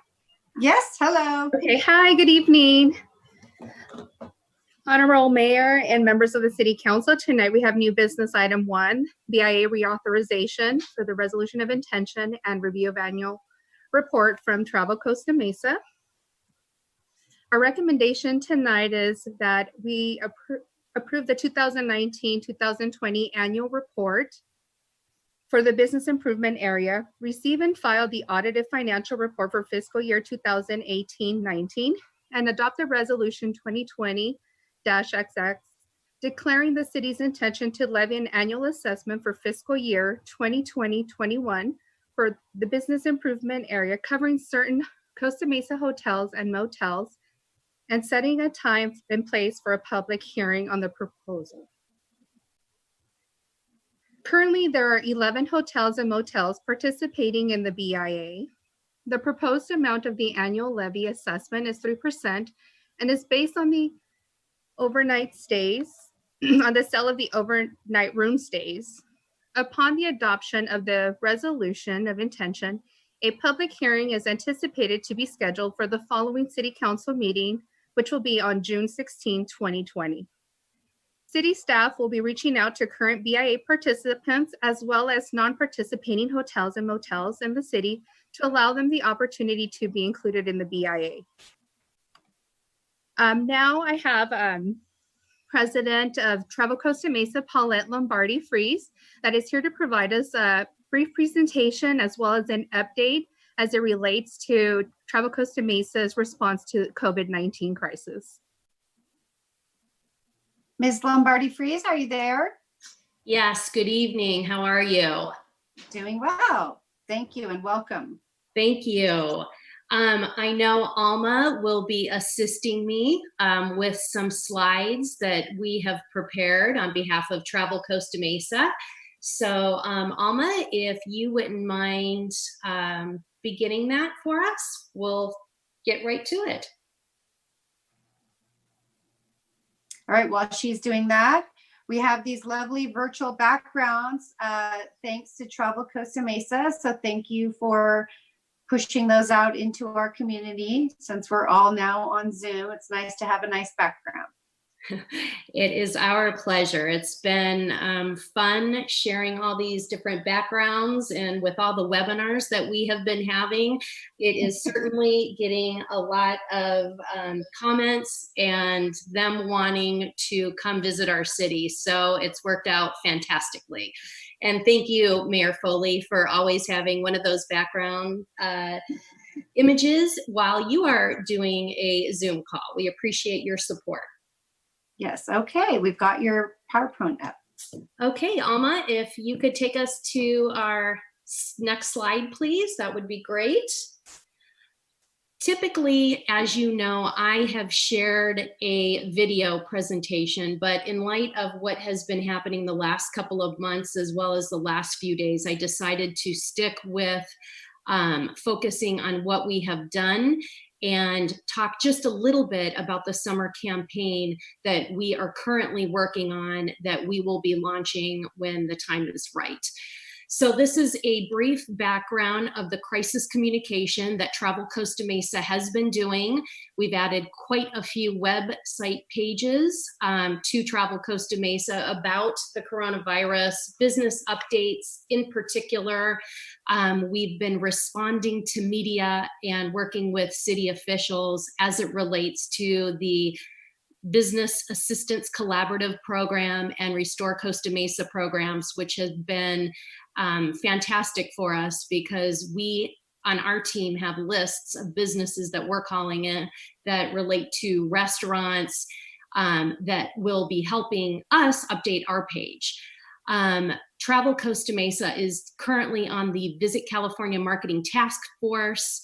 So when Visit California comes out with their marketing campaign, we will have been a part of that and also in conjunction with them.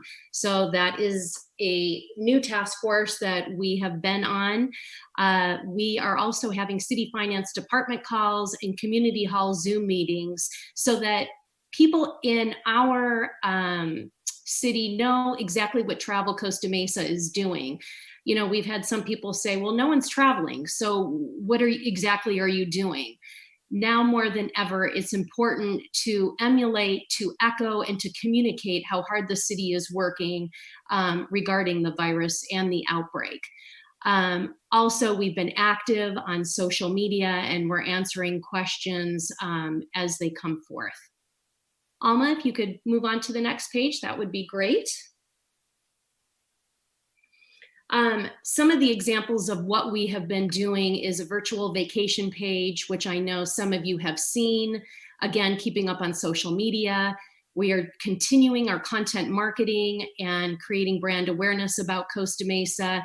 We have always supported shopping local, and we will continue to do so. We understand the importance of it, and quite frankly, it is the mainstay of our campaign, and it will always be. Media is out there looking for content. Because so many organizations have pulled back, they really want to know what's going on and what we're doing. So that has worked tremendously well for us. And you'll see a couple of examples of that in the following slides. Alma, if you could go to the next one. Thank you so much. And as Katrina mentioned, we have shared our Costa Mesa Zoom backgrounds with several different people, and we're blogging. We're still talking about, you know, acknowledging, even though you might be working from home, what can you do at home? How can we inspire you while you are at home during this situation? National Travel Week was in the beginning of May, so just about a month ago. So instead of doing our typical communication of talking about shopping and dining, we pivoted towards, we can't wait to see you when the time is right. So there was still communication to our base of people that have visited here, and hopefully those that hope to visit when the crisis settles. Next slide, Alma, if you don't mind. Here are some just examples of sharing good things, sharing good stories about our community and how Costa Mesa has truly come together to talk about the good. Even though our hotels are, you know, we have the example here, the Westin actually closed down for a month, and they're talking about when they're going to be reopening. But a lot of our hotels were still open, and they're doing good. Our restaurants are doing good. So we wanted to make sure that although our messaging has changed a bit, there's so many in the community that are pushing forward and wanting to share these great stories. Next slide, Alma. We also wanted to leverage who had visited us in the past. So this includes all the influencers and bloggers that we had coming to Costa Mesa. So our team reached out to them and certainly asked them if they would perhaps think about a local sweepstakes or a giveaway in which they would say something about Costa Mesa and the visit that they had with us in the past and talk about perhaps a prize. So we've engaged those that have visited us and encouraged them to continue to talk about us, even during these difficult weeks. Okay, next, Alma. And next, we're going to have a couple of examples of community relations update and PR that we've done. Since the end of March, we've had 25 million media impressions. So this relates to outlets and media still looking for travel stories, and then our team being able to talk about things that are going on that are positive and keeping relationships strong with those that we have a great relationship with. Next slide, Alma. So we were busy doing what all of you were doing. We were on webinars, listening to people talk about surveys and travel indexes and how other destination marketing organizations are handling the current situation. But we were also able to get great coverage from people that we didn't work with before. Men Who Blog is an example of a webinar where Jenny, our PR director, was on that particular outlet. and was able to talk about the city. And then we had the travel mom, Emily Kaufman, talking about Costa Mesa again. And then most importantly, Visit California. They've always had, at least in the last couple of years, the, California Dream program, and they picked up several of the articles that we were writing and were talking about us, which is fantastic. Next slide, Alma. In addition to that, we've had a video cam with Centennial Farms. We've talked again about Cafe Sevilla and the good that they are doing within the community. And then, of course, our virtual vacation that the team put together. And next slide, Alma. We have been covered in meetings today, talking about virtual getaways, pride journeys. And next slide. In addition, we've pivoted our partner communications again and talking about what Visit California was talking about. And we were linking our partners to surveys and information about the industry. Obviously, there is so much that has happened over the last few months, and the hospitality and tourism industry has certainly taken a hit on that. But finding the good and making sure that our voice is heard and that people that aren't familiar with us, we have the opportunity to come in and to talk about our city. Okay, Alma. We've also had the opportunity of updating our press room and assets. So anywhere on our site, you can see the public relations work and press releases that the team has been doing. So when there is someone that is contacting us about information, that we can drive them to a website that has everything that we've talked about and imagery that they may want to use for whatever piece that they are wanting to create. Okay, so just last week, specifically on Thursday, we have had an executive committee meeting in which we've been given the okay to begin our summer campaign, which is a lot later than what we would have typically have started. So we will be talking about, Alma, if you could go to the next slide. Thank you so much.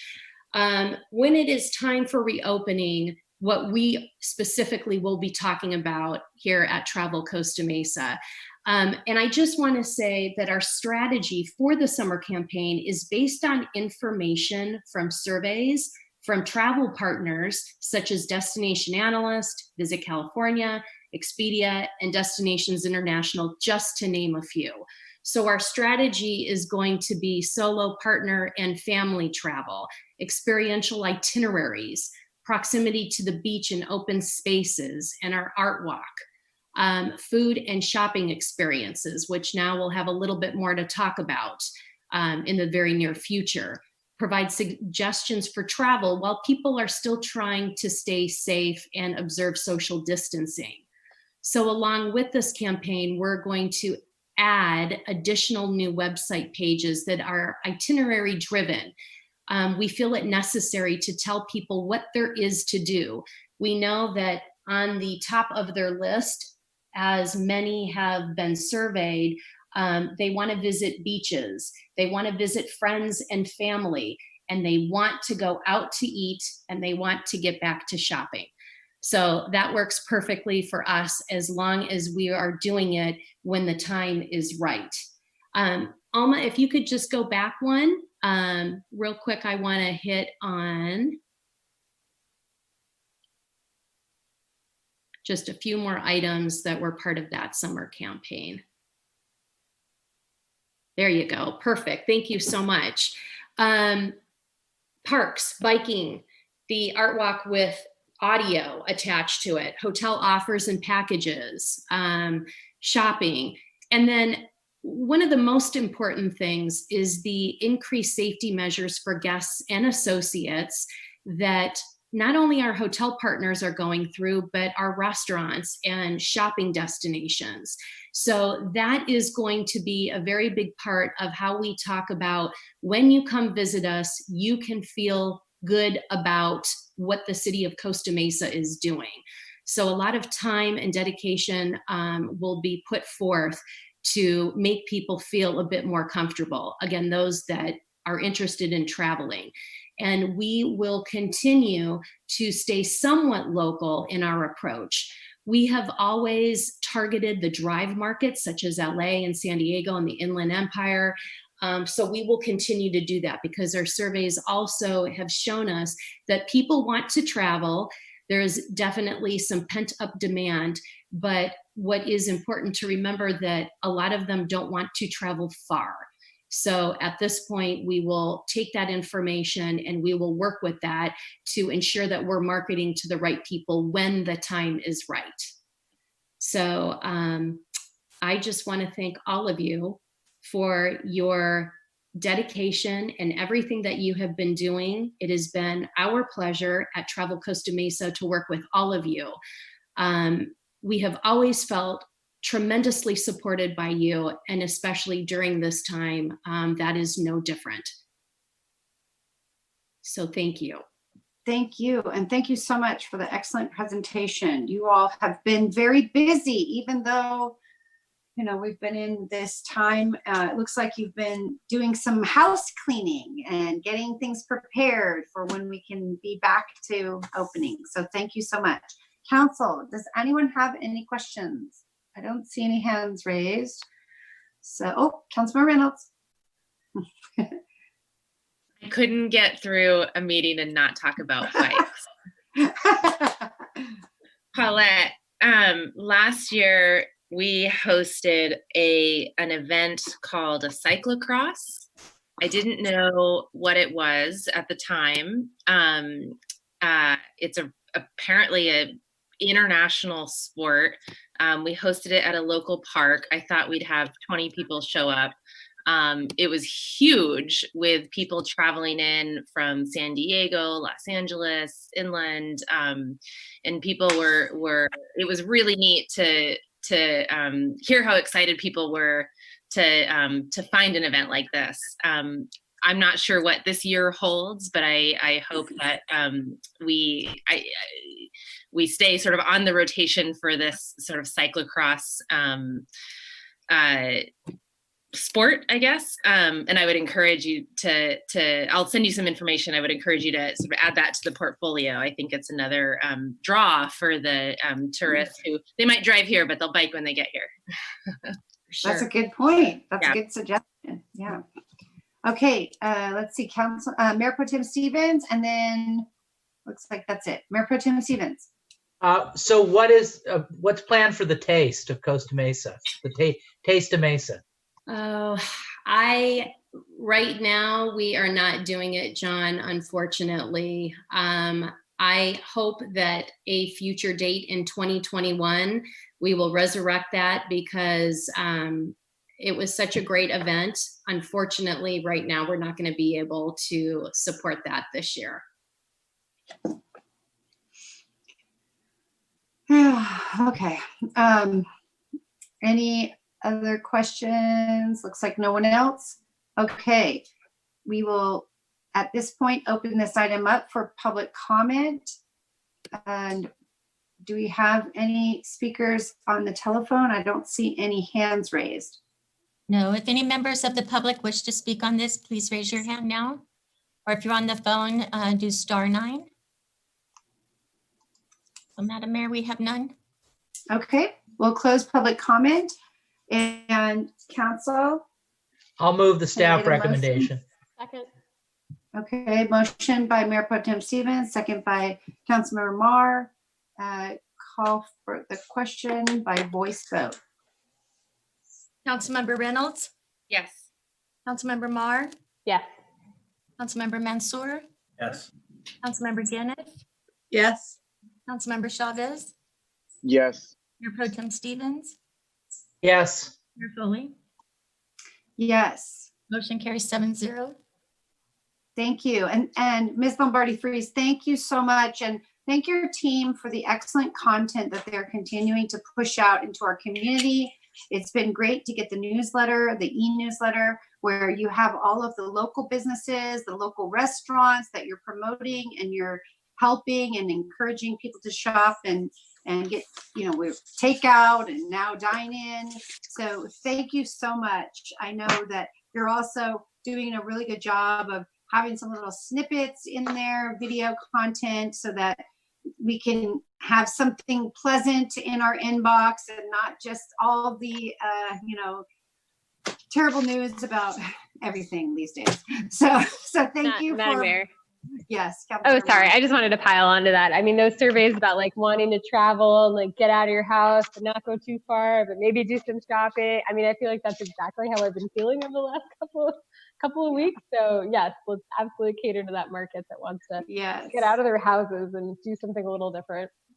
It is our sincere pleasure to do that. And you know what? One thing that I know, I don't want to tell you how to do your job because you're doing a very good job, but Councilmember Marr, looking at her, reminded me, maybe push for some, because we have some dog hotels, some pet-friendly hotels here.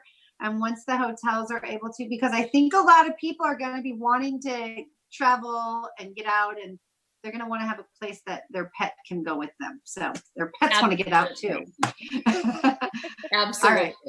Thank you so much. Appreciate it. Thank you. Okay, next item, new business item number 2. Ms. Green? Citywide Parkway Maintenance and New Sidewalk Construction Project, City Project number 20-07. Presentation by Mr. Sethuraman, Public Services Director. Okay, Mr. Sethuraman, are you there? Yes, Madam Mayor, I'll have our interim city engineer Bart Mejia make a brief presentation. Okay, great. Mr. Mejia, do we get to see you or just hear you? I do not know. Can you hear me? We can hear you. Ms. Green. We miss you. We haven't got to see you in so long. Okay. Go ahead. Bart, you're muted.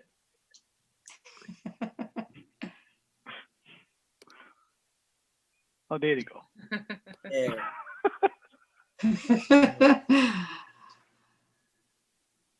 Are you there? I am. Oh, there you are. Nice to see you. Thank you. It's nice to see everybody. Madam Mayor, members of the City Council, I am happy to present to you the next citywide parkway maintenance and new sidewalk construction project. This project is the first of 3 projects that we're going to be presenting to you this calendar year. And when combined, it will be a complete street rehabilitation project. We just finished wrapping up the last rehabilitation project with the paving of Center Street, and our contractor just finished the striping of the street today. So we're going to be accepting those projects shortly. And now this one is a continuation of the next street rehabilitation project. We have been working hard for you. It's been difficult, but we have adapted to the new challenges. Staff, through a combination of telecommuting and field work, have put together the scope of the work. I wanted to also thank Ms. Green for also adapting to the new bidding procedures, where we do this in 2 parts, where we receive bids, actual physical bids, one day, allow that to be quarantined, and then open bids 2 or 3 days later when it is safe to do so. So this project, approximately $3 million, and let me see there, encompasses the parkway maintenance necessary for the next street rehabilitation part of the project. That includes the mill and overlay, the repairing of any areas that have failed, and the slurry seal of some of the other streets. It also includes, because of the type of work that we are doing, and I like to just mention that we separate these projects into three sub-projects to take advantage of the specialties of each one of the contractors. This one is it's a concrete contractor, and that is their area of specialty. When we bid it this way, we get not only the best contractors that are available, but we also get the economy of scale of putting together a larger project for the city. The work also includes the repair of damaged and uplifted parkway improvements. When you see trees that are growing, and that's what happens when you have trees in a small parkway, they will grow and they will lift sidewalk. We go back and make temporary repairs, but they reach a point where that repair needs to be completed by removing and replacing those concrete panels. The work also includes, again, for the same reason, that is to take advantage of the economy of scale, construction of new walkways at Wacom Park and Heller Park. The work also includes construction of new sidewalk, and for this project, it's the construction of missing sidewalk on Mesa Drive between Newport Boulevard and Santa Ana Avenue. It is important to note that with each one of these projects, we do extensive residential outreach. We communicate with them. We share information on social media to let them know, and we get great response. Our residents work with us with every one of our projects and help us successfully complete these projects. So the projects for this current year are selected based on the approved city's pavement management program that is approved every 2 years. What we pick the streets that need the most repair, and that's how we have been able to maintain a PCI of 85 or better for the past few years. The recommendation to award a contract includes some other miscellaneous actions that need to be taken in order to award to the lowest responsible bidder. We received a bid from Alfaro Communication Construction, and that bid was not fully compliant with the bid requirements, and we recommend that it be deemed non-responsive and reject that bid. And we recommend that we award the contract to the contractor in the amount of $3.3 million. The construction is going to take approximately 190 working days, and that will overlap construction by our paving contractors and slurry contractors. Recommendation is also to approve a contingency for this project, which is typically 10%. This project is funded by a combination of gas tax and Measure M funds, and also park development funds to pay for the improvements within the park.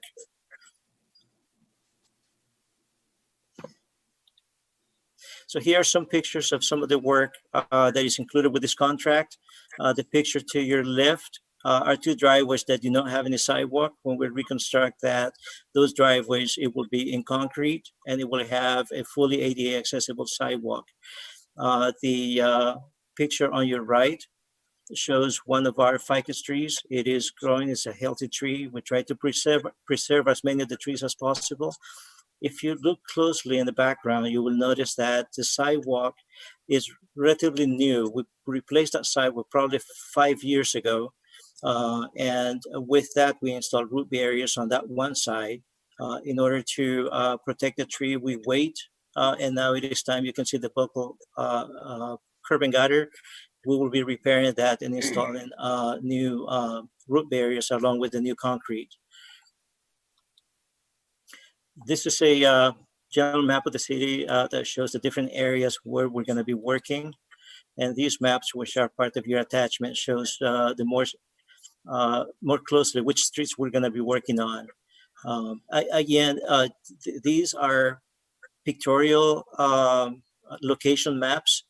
That doesn't mean, for example, if you see a street that's shown that's solid black for the entire block, that doesn't mean we're going to replace every inch of curb and gutter and sidewalk. We will be replacing what is damaged to allow us to come back and reconstruct the street. or to maintain a safe path of travel. Here are the other two locations. As you can see, we're doing work throughout the entire city. And last are the last two pictures. The first one is that of Wacom Park.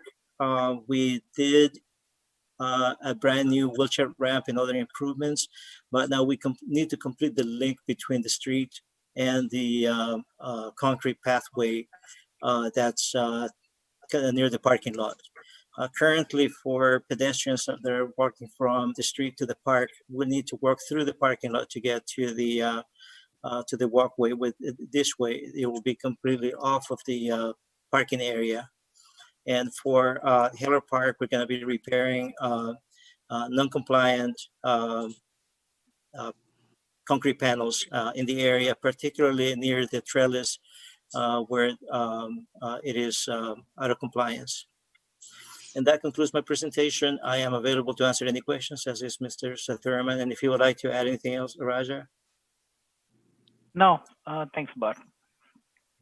Okay, excellent presentation. Thank you so much. And thank you for taking care of Wacom Park. I know that there's a disabled resident in that neighborhood that has been wanting that improvement for ADA purposes and her wheelchair for quite a while. So I know they'll be very pleased.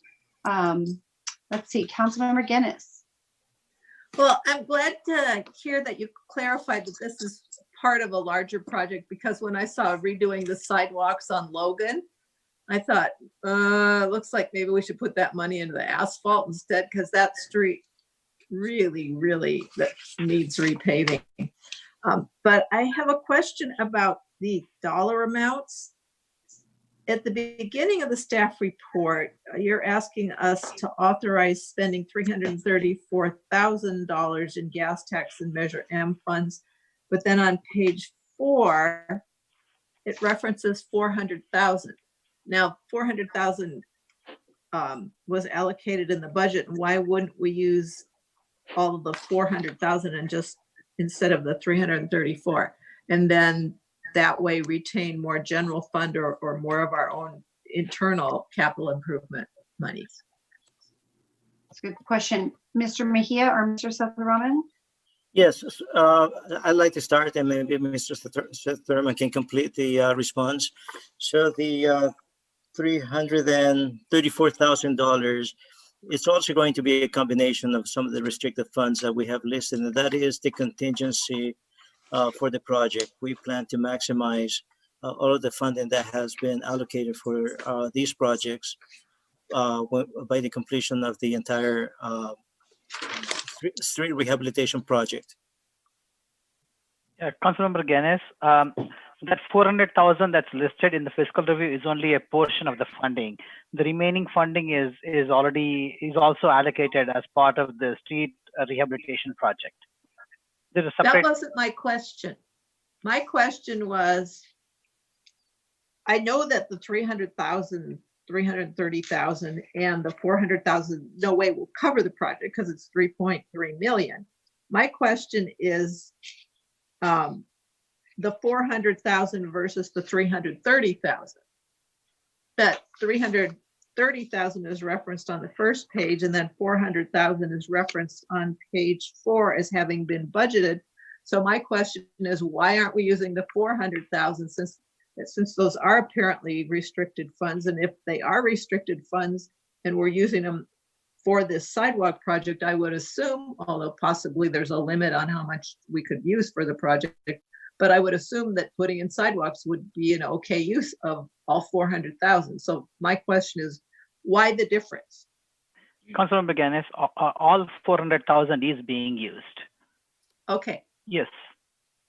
But is it that 334,000 is the contingency, and then the remainder of the 400,000 is going towards the larger? Yes. Okay. That's exactly right. Okay, thank you. Okay, let's see. Any other council members have questions? It does not appear so. We'll open this item up for public comment. Ms. Green, do we have any speakers on the telephone or in the queue? It does not appear that anybody has raised their hand. If you'd like to speak to this item, please raise your hand in the queue at this time. Costa Mesa, Oz. Can you state your name? Hi, this is Susan Iwamoto. And Hi. hi. I just wanted to refer to slide number 9 and state that the West Side Costa Mesa area, where it touches the opportunity zone, has earmarked funds for opportunity zones to pay for infrastructure, everything from roads, sidewalks, parking structures, to match capital gains money brought into opportunity zone areas, which our opportunity zone also happens to be the red zone that's in our county comprehensive economic development strategy under the EDA. So I just wanted to see if when they looked at the funding sources for this, have they considered the opportunity zone funds that are earmarked for, you only compete for them with other opportunity zones, including block grants that are earmarked for opportunity zones. Thank you. Thank you. And I don't see any other hands raised. Ms. Green, did we have anyone on the phones? Madam Mayor, no, we do not. Okay, we'll close the public comment. Council, is there a motion? Councilmember Guinness, is your hand raised to make a motion? Councilmember Reynolds, did you have a motion? To approve staff's recommendation. I'll second. Okay, motion by Reynolds, second by Chavez. Councilman Reynolds, did you want to speak to the motion? No need. Thank you for your support. Okay, Councilmember Chavez, anything? I like seeing your roads get fixed. Thank you, staff. Okay, Councilmember Guinness, would you like to speak to the motion? Yes, I will support the motion, but we have heard from Ms. Iwamoto a couple of times now, and I do hope that we are pursuing every opportunity for funding. For example, if the opportunity fund zone funding, because if it's out there, we definitely don't want to lose an opportunity. Yes, thank you. I was going to mention that myself. And Ms. Green, if you could get that contact information to, not sure who, Ms. Farrell Harrison, who would that be directed to? You? Okay, so that I think that we've heard from the resident a couple times now, and I don't know if anybody's had a chance to reach out. Yeah, Mayor, Okay. I can share that information. Susan and I had a conversation last week. Say that again. I'm sorry, I didn't hear you. I had a conversation with her last week and touched base with Mr. Inlows as well. So I can share that, make that connection as well. Okay, wonderful. Thank you. I just want to make sure somebody's reaching out. Okay, let's see. We will call for the question by voice vote. Councilmember Chavez, Yes. Councilmember Guinness, Yes. Councilmember Mansour, Yes. Councilmember Marr, Councilmember Reynolds, Yes. Mayor Pro Tem Stevens, Yes. Mayor Foley, Yes. motion carries 7-0. Okay. We will now move to new business item number 3. Ms. Green?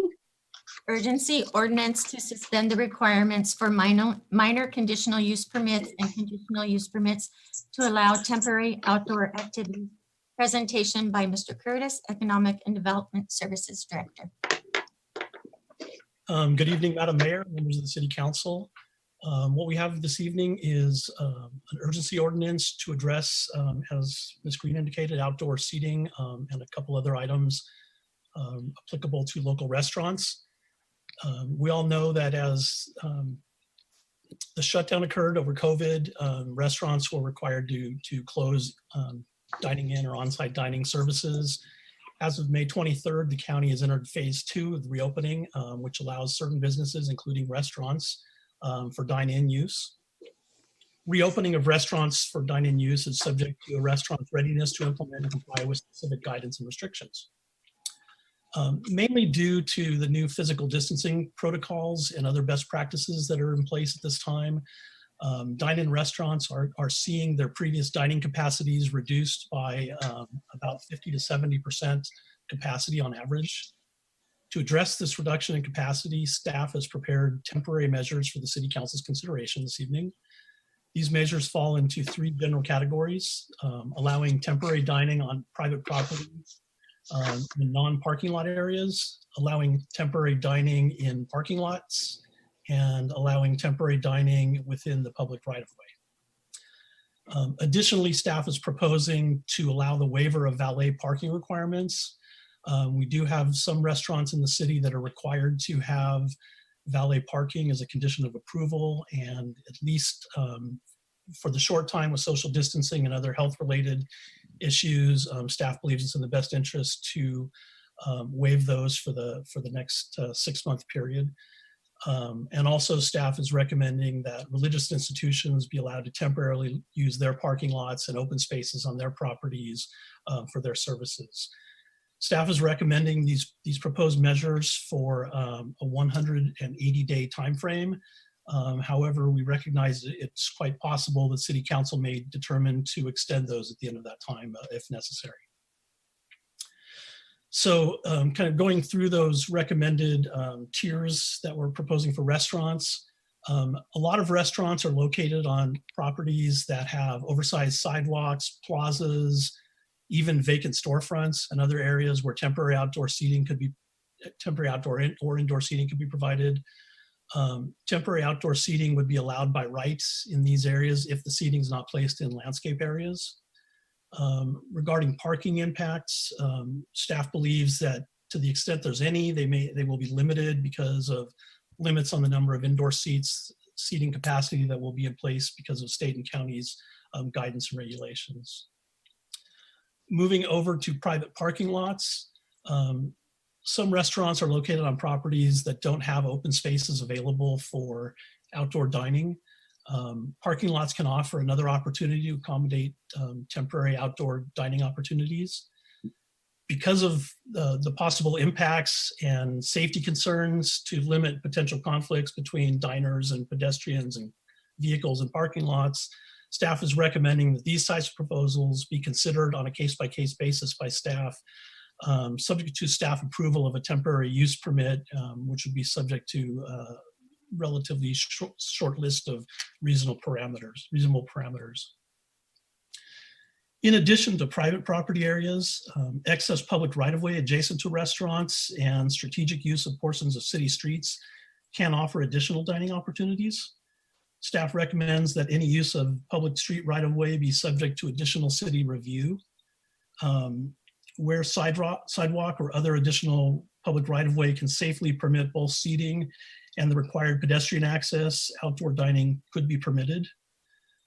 Use of these areas would be subject to issuance of an encroachment permit, subject to normal city standards. And in the staff report, staff listed 2 areas for a pilot program for this type of initiative. And then related to the last 2 items, I talked a little bit already about the valet parking. We recommended that be for the same 180-day period and subject to consideration for extensions if necessary. Similarly with religious institutions and religious services within their parking lots and open space areas under the same parameters.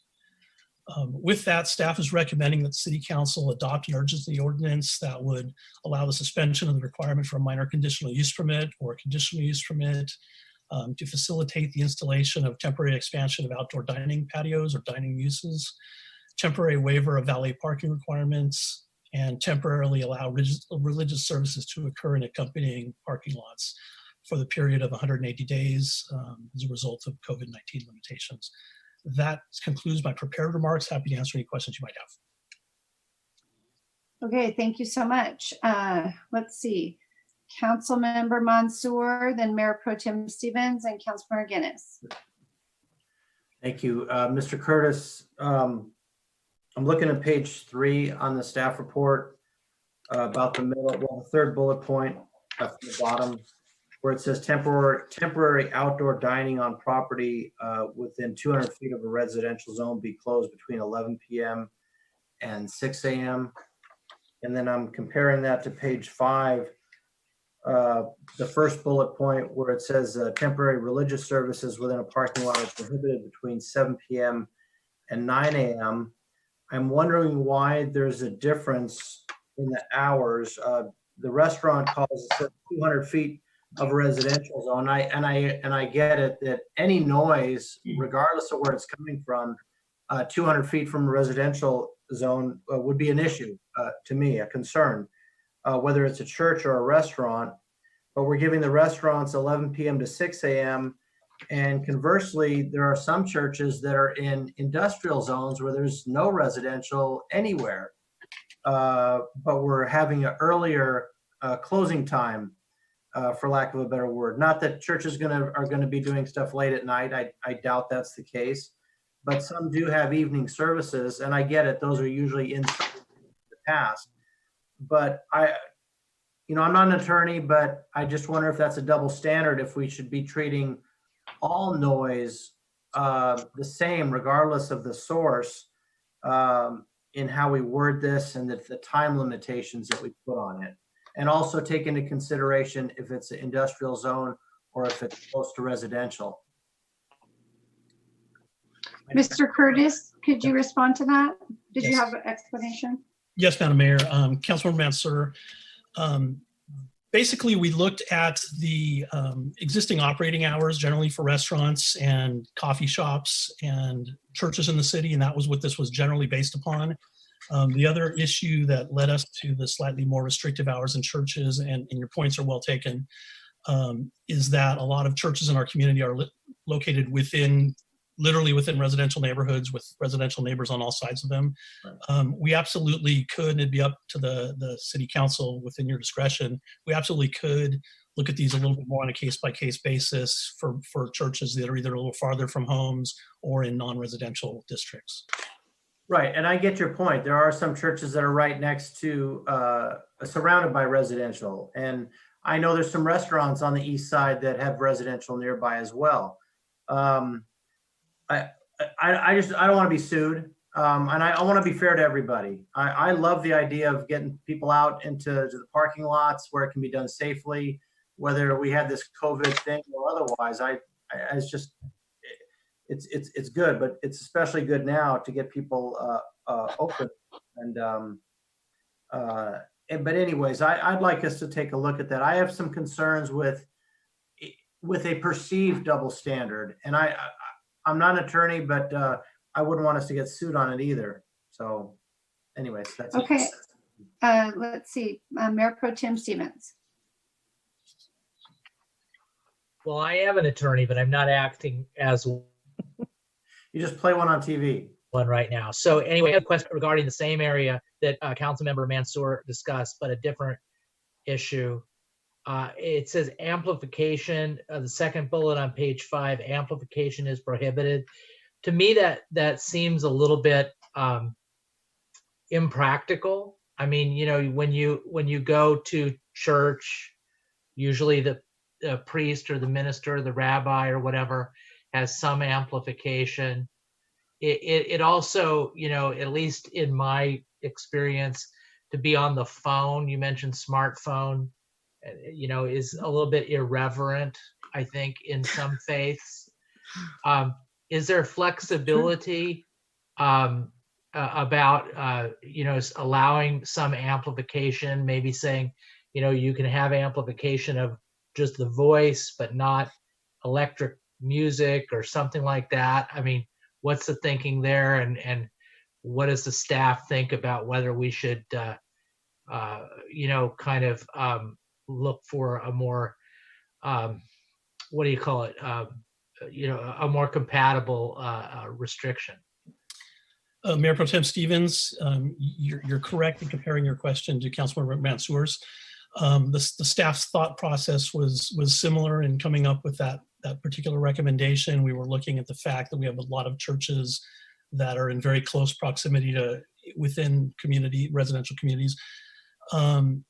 We absolutely, it's certainly completely within the discretion of the city council to allow flexibility there as you proposed. what we were kind of thinking of is, this is bad on my part for hearkening back to things I remember.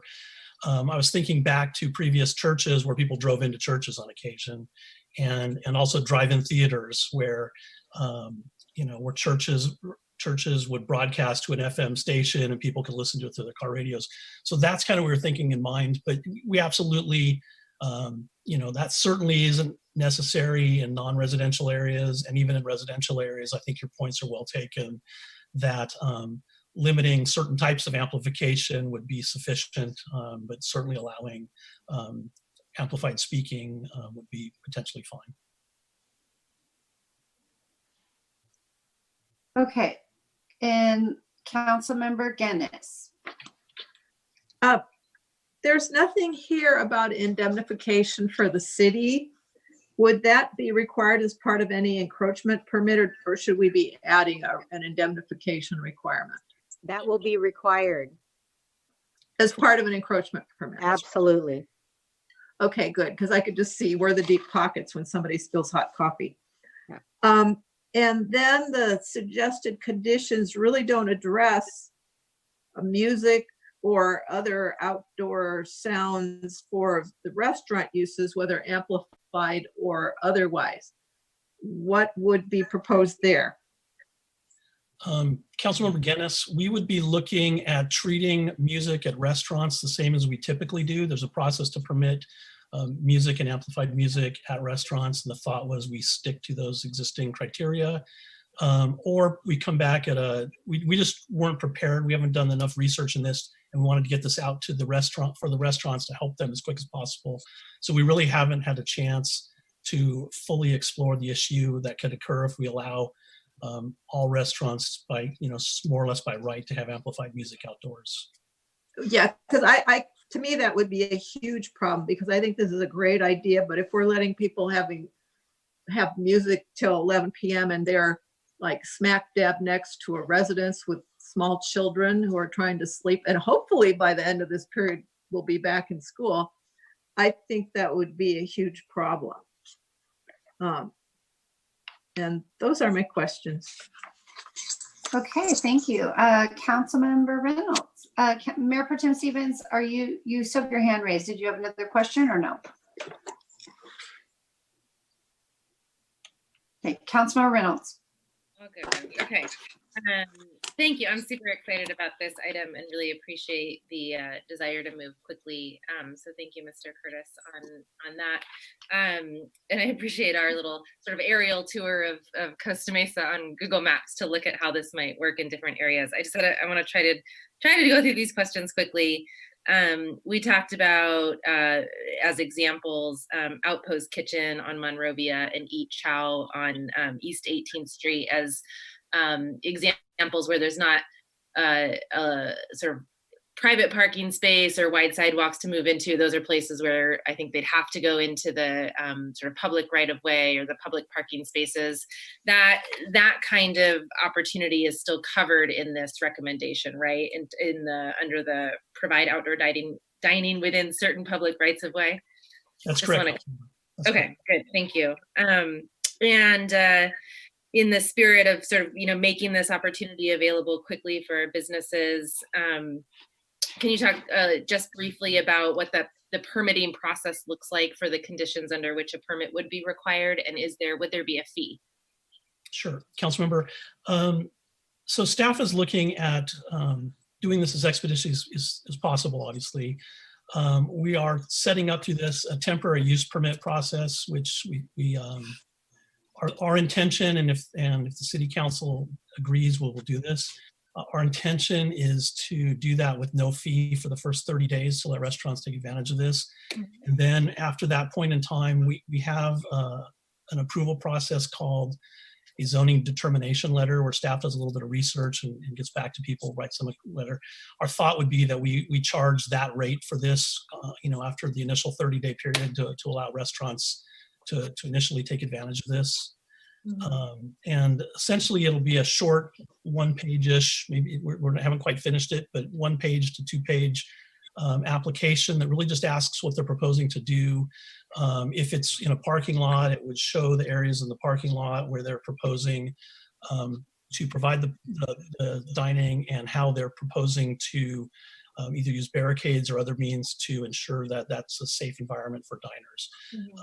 For the lowest hanging fruit, the use of private property, not parking lots, that wouldn't require any permit at all. We've suggested this just be allowed by right for those. And that hopefully a lot of restaurants will be able to do that. Yeah. Okay, great. Thank you. And then one question I hadn't thought of when we spoke before.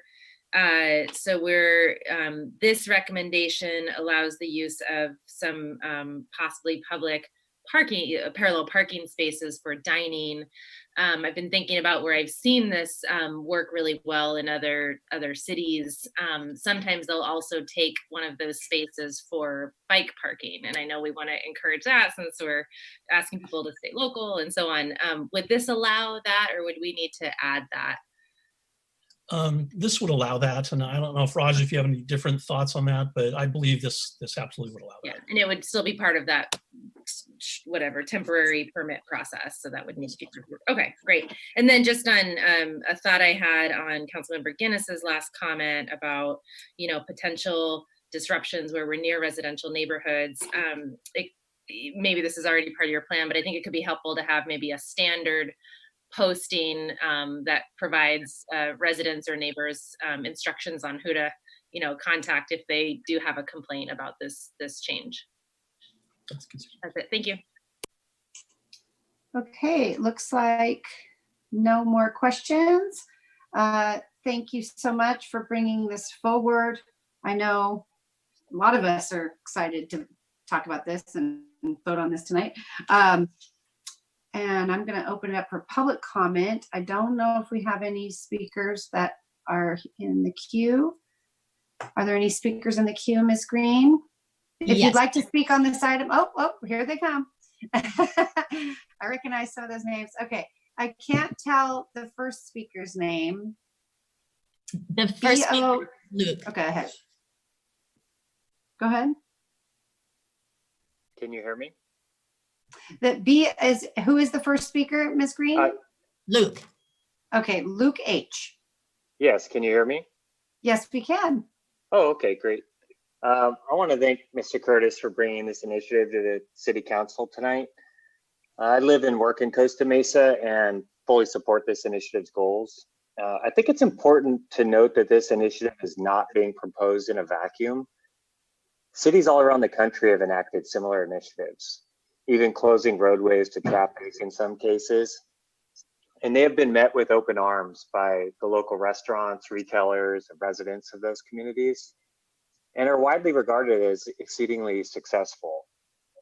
Creating an environment for our local restaurants to serve our community members sooner rather than later with the least amount of red tape as possible is critical to the survival of these businesses. Restaurants run on thin margins and high staff count and provide a lot of jobs to Costa Mesans, and they are struggling hard right now. I spoke with a local restaurant owner today who told me that the layout of his restaurant is narrow, and to conform to the current guidelines for social distancing, they could only sit a fraction of what their typical capacity would be. He just can't afford to open up. The thing is, he has an empty off-street courtyard area and an adjacent vacant building that are well suited to outdoor seating. He employs 20-something Costa Mesans and could open up if the initiative was enacted. With one caveat, like the vast majority of small local restaurants, he's located within 200 feet of a residential area. And that requirement, along with the requirement of blocking parking lot drive aisles, would kneecap many of the restaurants this initiative is intending to help. It'd favor large national chain restaurants and commercial zones over small locally owned restaurants in thriving community areas. Also, any restaurant within 200 feet of a residential zone's by definition located in a walkable area. This would allow people to safely walk or ride a bike to these restaurants, reducing car requirements.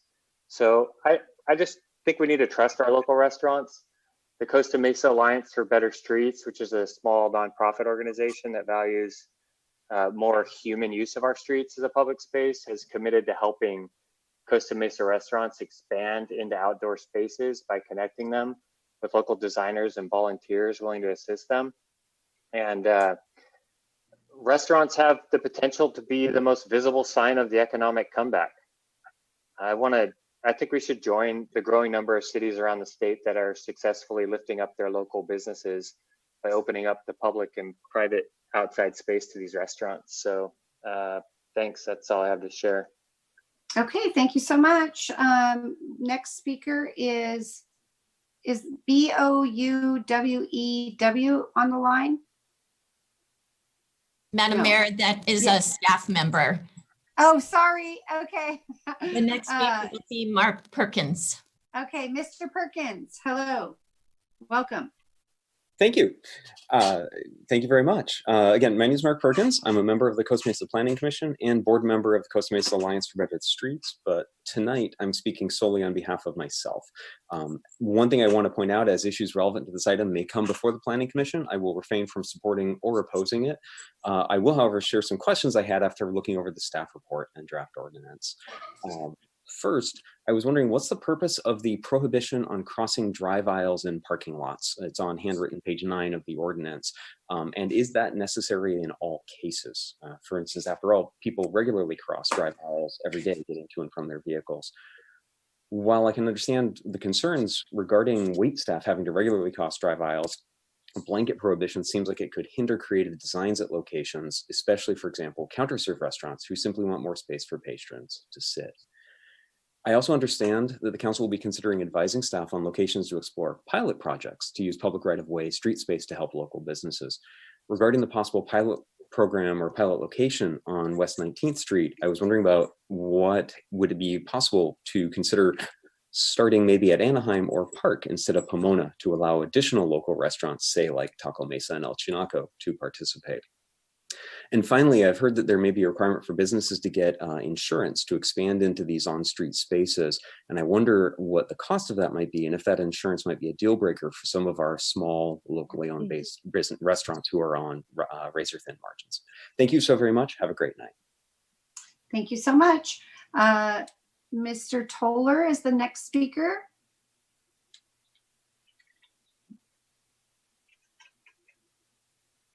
Good evening, Madam Mayor and members of the City Council. So I heartily support this ordinance, and I think it's a very important move for our city.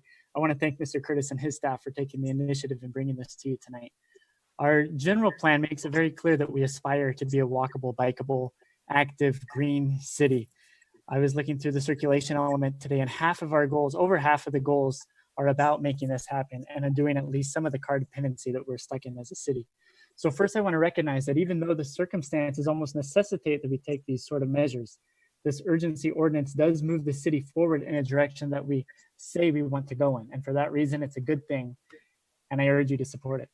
Secondly, it's my hope that we follow this ordinance with measures that make walking and biking to these restaurants more comfortable and safe than it is right now. This ordinance rightly and necessarily makes driving less convenient. It's only fair then that we simultaneously take concrete steps to make other modes more convenient, just like, as another speaker said, so many other cities are doing across the world and even in our state. That's all. Thank you. Thank you so much. Okay, we have one phone call in listener who would like to speak. Ms. Green? It's showing on my screen. I don't know if that's what's showing on yours.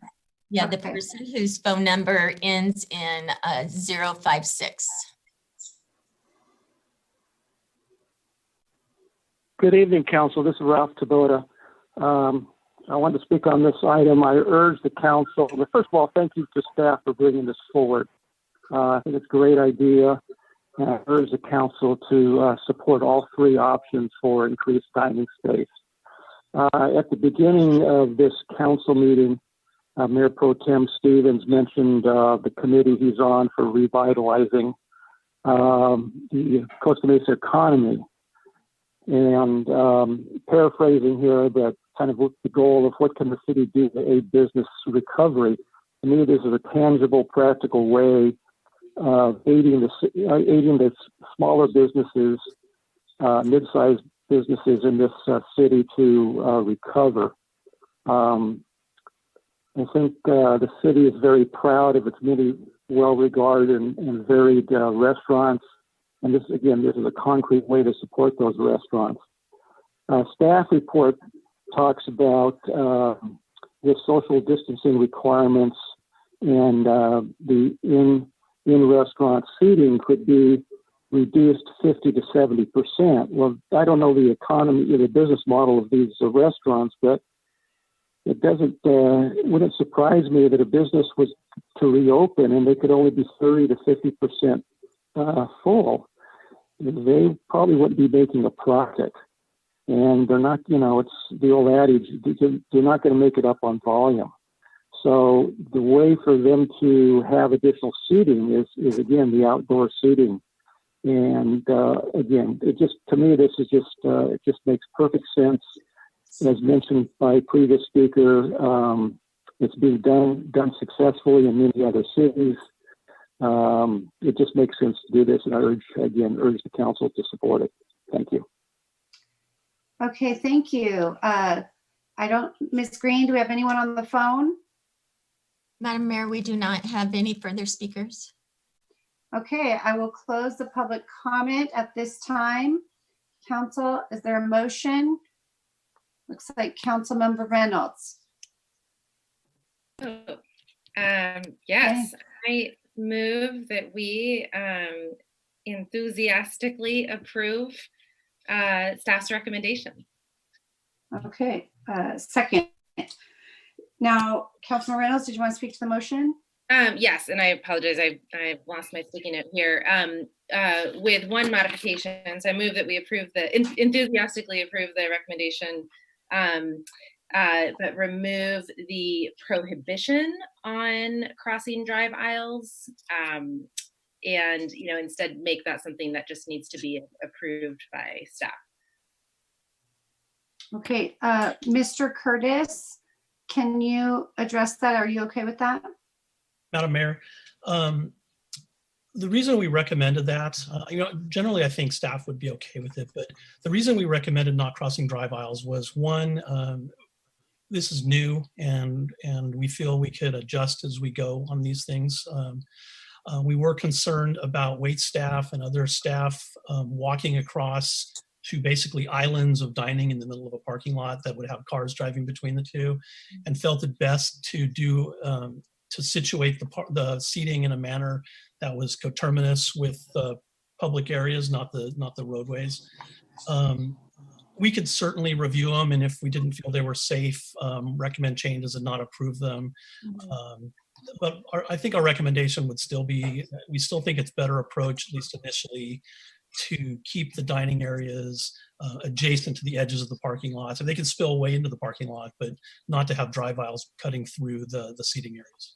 Okay, Councilor Reynolds, would you be willing to revise that instead of removing the prohibition to maybe just add on to the prohibition unless otherwise approved by staff? Yeah, that works. Okay, because that way we'll address the safety issues, and if there's some unique situation that makes it okay, then staff can sign off on it. Mm-hmm. Okay, wonderful. Anything else you wanted to add to speak to the motion?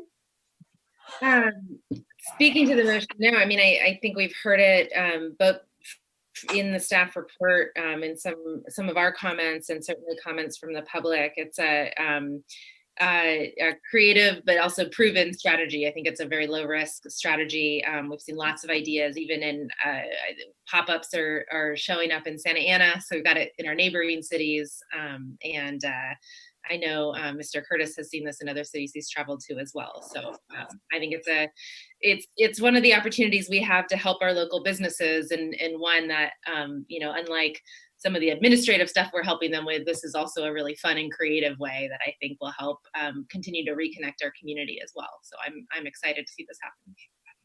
Great. Mr. Curtis, I just want to make sure, because it's not in the recommendation, but in the staff report, we talked about the 2 pilot programs for using the public right-of-way. That's included in your recommendation. Is that correct? That's correct, Madam Mayor. Okay. And I too am excited about this.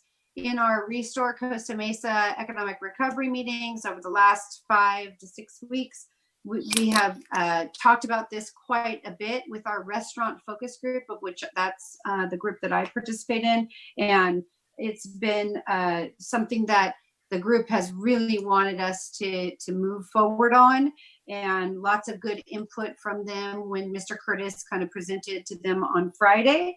Also, just I know that, and I know Mr. Locke is somewhere in the background here. We have many times looked at sort of visioning what this looks like in our community. I had a chance to take a trip to Sayulita a couple years ago, and they access and utilize the street and the sidewalks and lots of cafes and activity on the street, which I think is actually good for and creating a vibrant community. And this right now, this is going to help our business community quite a bit in terms of our restaurants and our small businesses, so that they can comply with the physical distancing requirements and they can get back to being open. Plus, I do think that as part of our goal to be provide a really safe customer experience here in Costa Mesa, outdoor dining is going to become something that people really want, because no one wants to be cooped up inside right now because of the uncertainty of the community transmission of the virus. So really excited about this. I think this is a good step in the right direction and happy to support. And let's see, I know that Councilmember Marr was up next, and then Mayor Pro Tem Stevens and Councilmember Guinness. Thank you, Madam Mayor. Would the maker of the motion consider 3 additional changes? So one is to prohibit amplification of music on the patio, on the sidewalks, on the exteriors. We can put a time limit to it, but generally say that it's not okay to be playing music until 11 o'clock at night. Let me make sure I understand. You're asking that we prohibit any amplified music anytime? No, I'm okay with some time periods. I don't remember what our sort of standard time periods are, but some prohibition for amplification of music on exterior parking lot patios. Mr. Curtis, can you describe it? We talked about music a bit prior to this meeting. Can you describe what the current recommendation is? The current recommendation as far as restaurants go was that we just treat them under the normal process. There's a request, there's a process to approve restaurants for live entertainment, and we intended to just stick with that for the time being. We always could bring back another measure for the city council at a later date. But we haven't done enough research that staff was in favor of changing our rules for entertainment. Okay. Yeah. Can I ask a clarifying question on that? Because we have the special event permit. So for example, the camp had their little concert in the parking lot, drive up concert, and that was under a special event permit. That would still be allowed for different businesses, right? That's correct, Madam Mayor. Those are, thought to be more of isolated or non-recurring instances, and those would still be allowed. Mm-hmm. So my understanding is that either for a special event or music in general, there is still a permitting process, right? That's correct. Right. Okay. So I'd rather keep that than add a prohibition here. Yeah. Understood. Conversely, can we remove the prohibition of amplification for religious services? I feel like those hours are pretty tight already. And if they need to use a microphone to reach the congregation, I think that's fair. Yeah, I agree. Second concurs. And then the last piece is, can we add East 18th Street? So we mentioned Eat Chow earlier. That's one of my favorite places. I was there the other day. Yes. They did a good job of spacing tables out, but between Coffee Dose and Eat Chow and even like the Chalk Gym, it would be nice if at least maybe once a month we could experiment with spilling out off the sidewalk. Yeah, I think, Mr. Curtis, if you feel like it's necessary to add that in, I know that was one of the discussions as a possibility as well. So you mean adding that in as a pilot? Correct. Yep. Okay, second concurs. That's it. Thank you. I support this. Thank you, Mr. Curtis, for all the work on this. I know that goes contrary to every planning bone in your body and your staff to be like removing regulations. So thank you for supporting this. Thank you for the staff report. Thank you for adding religious services in. I've been involved in the faith-based working group as well. And they're very eager to use all the outdoor space that they have as well. Exactly the point that you mentioned earlier, Mayor Foley, this idea of like being outside is just feels better right now, and feels safer than being inside. So the more we can accommodate every group, every gathering being outside, the better. Thank you. Thank you. Good points. Okay, I think it was Mayor Pro Tem Stevens and Councilmember Guinness and Councilmember Mansour. So thank you, Councilmember Amar. You ticked off the items that I was going to be asking for to be added to the motion. So thank you. So I'll just say that I support the motion. I think it's a great development. It's a development that, of course, is, as some of the speakers said, is happening in some of our neighboring jurisdictions and jurisdictions, you know, outside Orange County, throughout California, and maybe the whole United States. But it's good that we did it. It's good to help the restaurant community, and I think tying it back to the presentation that we had regarding Travel Costa Mesa, that it really is a way to create some very special spaces for our restaurants and our community, and you know, oddly enough, might turn into a real silver lining for this crisis that we're addressing. So thank you to staff for all the work that they've done, and for the community for supporting this and pushing it.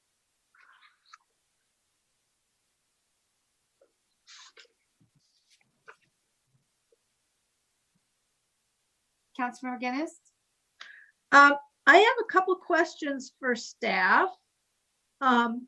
If one is permitted to do this, if one has a temporary use permit for a temporary permit for the 6-month period, and it turns out to be problematic, I'm particularly concerned about the residential commercial interface for whether it's a religious service or a restaurant, that the people who live adjacent to these properties or within 200 feet are going to be impacted. They're still not allowed to go about their normal daily routines. They're kind of homebound. And if you have an encroachment into your quality of life under those circumstances, it's doubly annoying and doubly troublesome. So would this be considered in any way a vested right for the period of 180 days, just as a use permit is to some extent considered a vested right, that basically if you have problems, it's difficult to revoke a use permit? Ms. Barlow? The question is this 180-day period, would that be considered a vested right for that period? No, Madam Mayor, we would, all the permits would indicate that compliance with the requirements would be, continuous compliance would be required, and that the permits could be revoked for either failure to comply with those requirements, or if they create a public nuisance, much like our CUP. But declaration of public nuisance is fairly involved and fairly serious, right? Yes, but we would be able to revoke the permits. Again, these are temporary use permits. They don't create a vested right. We don't have the same problems that we would have with a CUP and the long delays. We would be able to move more quickly with these. Okay, because here's my concern is, well, first I have a question for Mr. Curtis.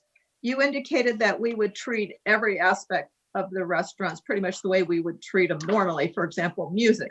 So does that mean if we have a restaurant that is now permitted to have music and dancing on the interior, they could now have it on the exterior?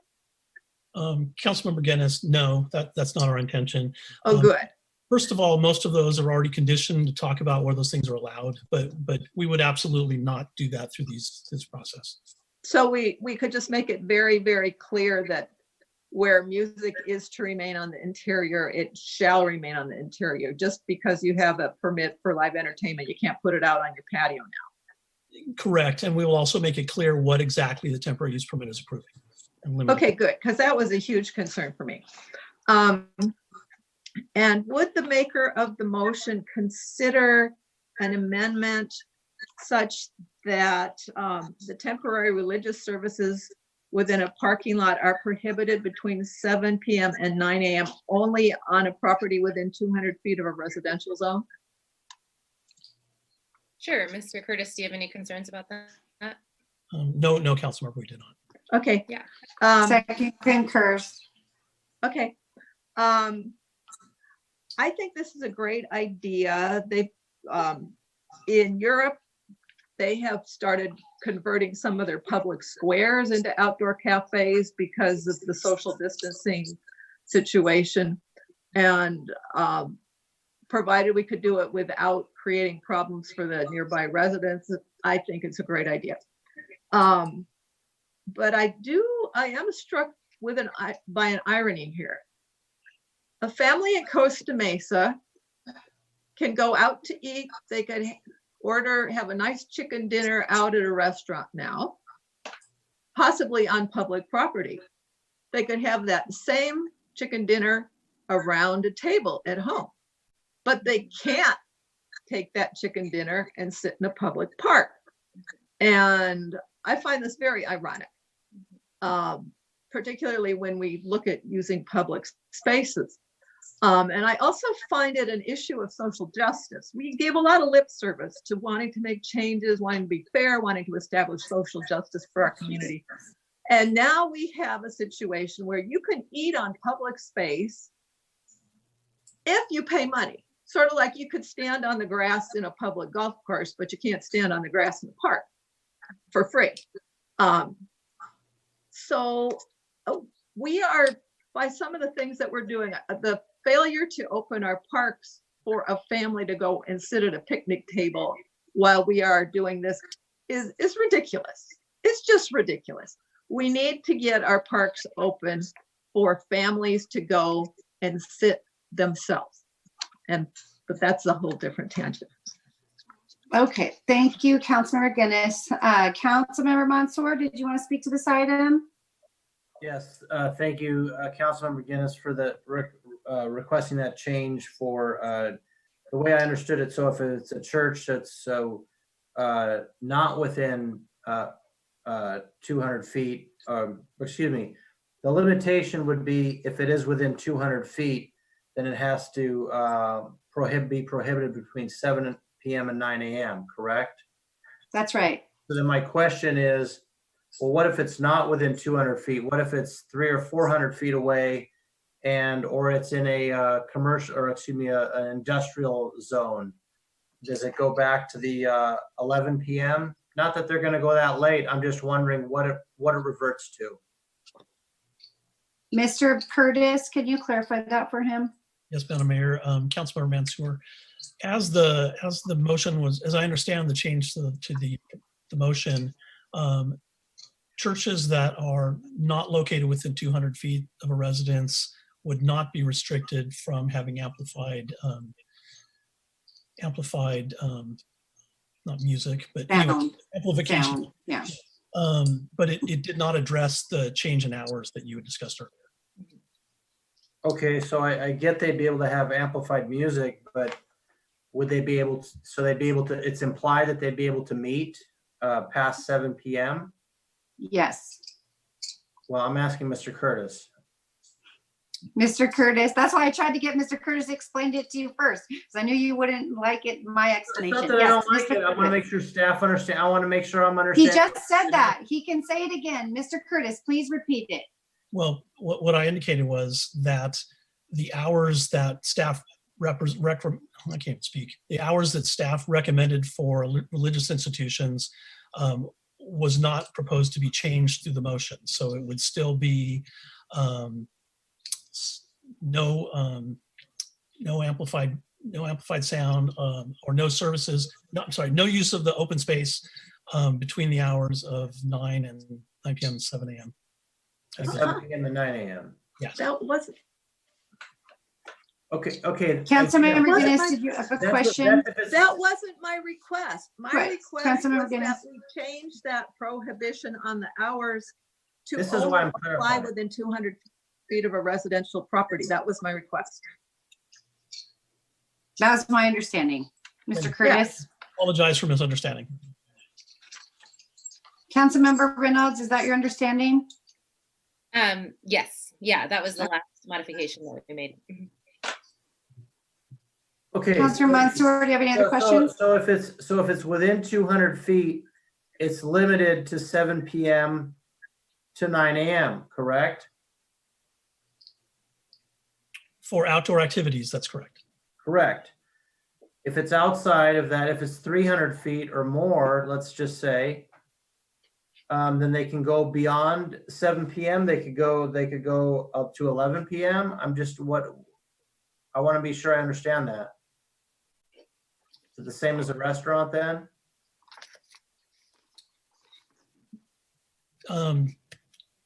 I looked to Councilmember Guinness to restate what her recommended change was, but that was what I understood. Is that the intent, Councilmember Guinness?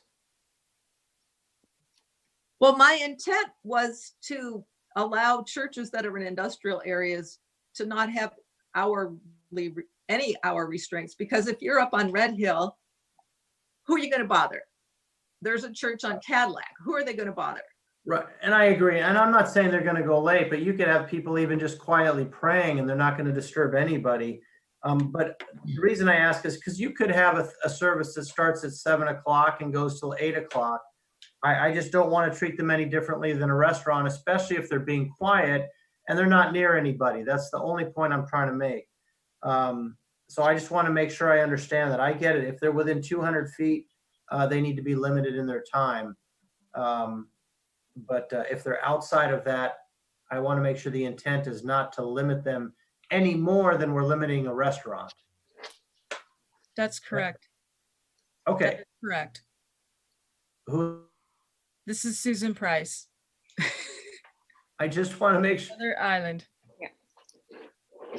Who said that was correct? Arliss? Miss Price, Oh, Assistant okay. City Manager Price.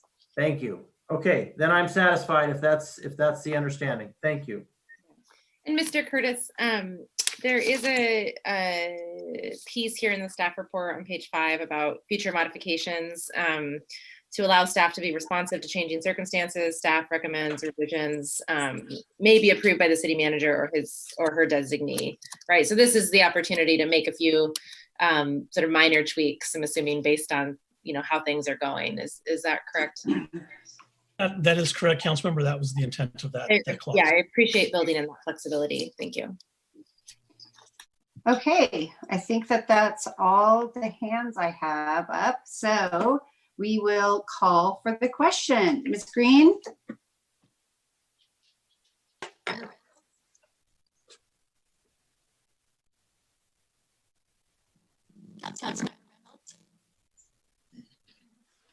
Is that me? Yes. We can't hear you. Ms. Green, are you there? I think she's saying Reynolds, so yes. Okay. Yes, so Mar. we can barely hear you, Brenda. Yeah, we can barely hear you. Mansour? Yes. Councilmember Guinness? Yes, you're sort of verbally, but at least we hear you. Councilmember Chavez? Yes. Mayor Pro Tem Stevens? Yes. Mayor Foley? Yes. Motion carries 7-0. All right, everybody cut foot loose. Okay, we will now move on to the next item. New business, well, this is from our special, let's see. Yeah, we're going to address the items on our special items tonight, and new special item number 1. Ms. Green? Resolution ratifying proclamation number 2020-02 declaring the existence of a local emergency and citywide curfew.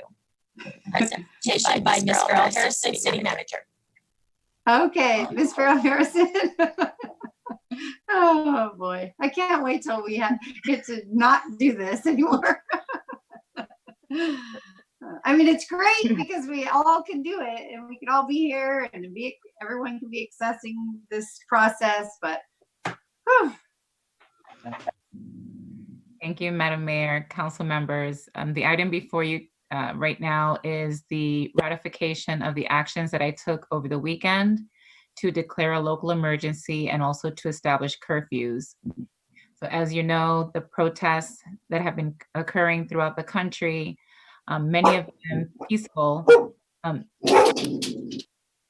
have also, in some cases, evolved as the hours have gone by and as other groups have become involved in some of these protests, have evolved into instances of arson, in some cases looting and other violent confrontations.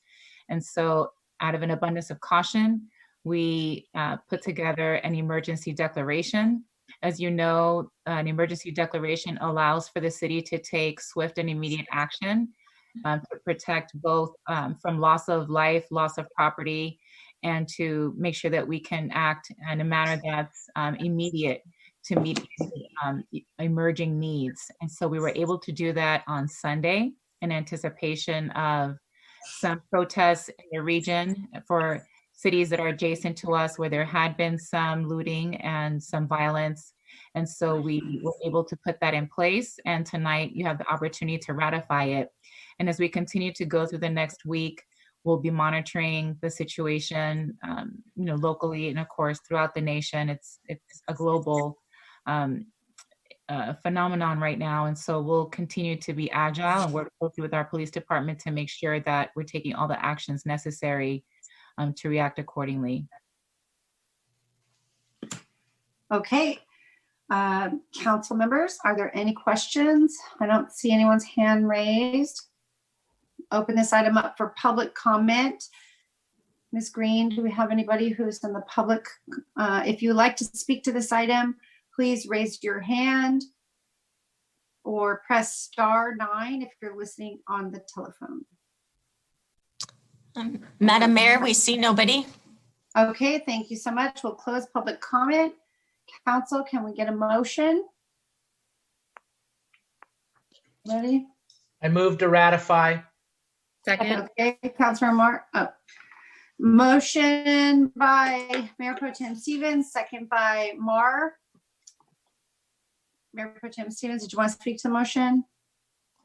No, I think in retrospect, it was a very good decision and I had faith in the decision prospectively. Thank you for making it. And thank you to you and the staff and the police department for keeping us so safe and allowing a safe place to protest and protecting our businesses at the same time. So thank you very much. Thank you. Councilor Mar, would you like to speak to the motion? Nothing additional, Okay. thank you. Okay, I don't see any other hands raised. I just had one. I just want to clarify. Some people have been seeing that the time period is for the whole week, but we're not putting a curfew in for the whole week. It's just to be able to allow the city manager, if necessary, to be able to quickly initiate a curfew this next week, if necessary, right? That's correct. Okay. Okay. Councilman Reynolds, did you have something? Yeah, I apologize. I know we're trying to get through this. I just have to acknowledge our chief again. When he spoke earlier today about last night's events, I just loved the wording he used, and I had to write it down. He said that their efforts are to continue to facilitate a peaceful demonstration. And I just love that he used that language in kind of what the goals are of our public safety officials. So thanks again to Chief Glass. Thank you. Okay, call for the question by voice vote. Ms. Green? Councilmember Chavez, Yes. Councilmember Guinness, Yes. Councilmember Mansour, Yes. Councilmember Mar, Yes. Councilmember Reynolds, Yes.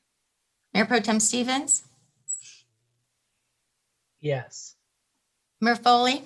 Yes. Motion carries 7-0. Okay, thank you. We will move to special item number 2 has been removed, so special item number 3. This is the authorization to enter into subrecipient agreement for County of Orange CARES Act funding and acceptance of funds. Presentation by Ms. Farrell Harrison, City Manager. Thank you. Ms. Farrell Harrison. Thank you, Brenda. Thank you, Mayor, Council. This item is for the acceptance and entering into the agreement with the County of Orange regarding the use of $2.7 million in CARES Act funding. And so I just wanted to say that this is quite an exciting item this evening, and that the County of Orange did provide for a contribution to the cities to be made from the $554 million that they received in CARES Act funding. I will say that not every county has provided funding to cities from the allocations that they received. As you know, as a city that's under 500,000 in population, we did not receive any funding from the CARES Act from the federal level or as of yet from the state level. And so this will be the first time that the city does receive funding related to the COVID-19 crisis. And so this will be the very first time that any check has been cut to the city. Specifically, the funding that we've received is for economic recovery. And so of the $554 million that the county received, they set aside $75 million to go to the 5 districts in the county, with each district getting an equal share or an equal slice of $15 million. In our case, for the 2nd district, the funding was allocated in a manner that was directed by population. And so we were able to get a check for $2.7 million. The mayor was provided that check today, and she came swiftly to City Hall and made sure that we got it into our finance department. And so we're so thankful to have that funding so quickly. The intent of the funds is not to reimburse the city for COVID expenses or anything like that, of that nature. The funds are specifically and exclusively for economic recovery purposes. And so recognizing that our businesses have been suffering during this crisis, it is to be able to provide resources to get them back on their feet. Special note that, of course, with any kind of federal funding, any type, there's always strict limitations as to how that money can be spent. There are guidelines about eligible expenditures. And so we'll be coming back to you with some recommendations on that specifically. But as of tonight, what you'll be voting on is the receipt of the funds, the appropriation of that funding in the budget to allow for it to eventually be dispersed. And I just wanted to thank the mayor for all of her efforts that she's been working on related to these funds and CARES Act funding. We've been kind of working in tandem on two fronts to work with all city managers and all mayors throughout the 34 cities, all 34 cities united, trying to get as much funding as possible into our coffers directly so that we can work on all of these different issues, the economic recovery and also reimbursement of our expenses. And so while this doesn't help us from a budgetary perspective as a city, this is an absolute welcome decision by the Board of Supervisors, and we'll be able to provide some programming and some funding there to be able to help the businesses that have been struggling to get back on their feet. So with that, I recommend approval of the subrecipient agreement and all of the requirements therein, and accepting the funds and appropriating them as well. Thank you. Thank you, Ms. Farrell Harrison, for that report. And yes, it was very strange. I actually was handed a check for $2.7 million and change. I didn't actually expect it to be the actual check. So that made me extremely nervous. I went directly to City Hall and gave it to the finance department. But it's more, hopefully we will see some other funding come our way based on the efforts that both the 34 mayors in our city are working on, our county that are working on, but also there's a coalition of mayors that is the state coalition of mayors that have been advocating for the next tranche of funding to go directly to cities and not have to go through the county. And then also to be able to be used for revenue losses, not just like, there's a lot of strings attached to this funding here. And we hope that we don't have to deal with that in the next tranche of funding. And we hope that it can go directly to cities. So it's the county mayors, it's the statewide mayors, and then even there's a U.S. coalition of mayors through the U.S. Mayors Conference. And we're all working together as a country of mayors to try to get that money directly into our cities so that we can recoup some of the revenue losses. So thank you, Ms. Farrar-Harrison. I know it is helpful because you're able to talk to the city managers, and then I'm able to share information with the mayors, and we can share back and forth, and we can all push a little bit harder on the county and the state and the federal government. So thank you. Any questions by anyone? Councilmember Mansour. Ms. Farrell-Harrison, so these funds can be used by businesses to pay their rent. If, for example, if they're behind on the rent or haven't paid it, they can use it for that? So we're still going through all of the different eligible expenses to make sure that when we come back to you with the program guidelines or some recommendations on how to get these funds to the businesses, that it's very clear what the funds can be spent on. So we're going to be going through all of the FAQs that have been provided, the guidelines released on April 22nd regarding the use of those funds, and any other questions that we can ask the Treasury Department. But we'll make sure to ask, to really vet that question with the county, just to make sure that when we give the guidance to you, it'll be clear as we communicate with our businesses, all the different uses for the funds. Okay, all right, thank you. Okay, any other questions? I see no other hands raised. I will open this item up for public comment.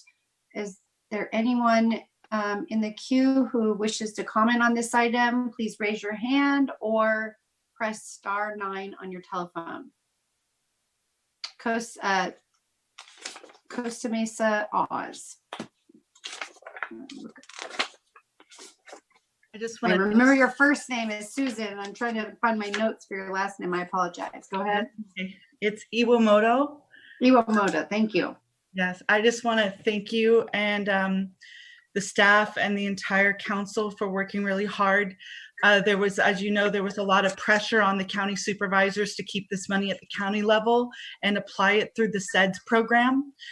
They've obviously felt with our couple of our supervisors felt that our cities could handle it. I just would like to remind you that SB 939 passed last week that basically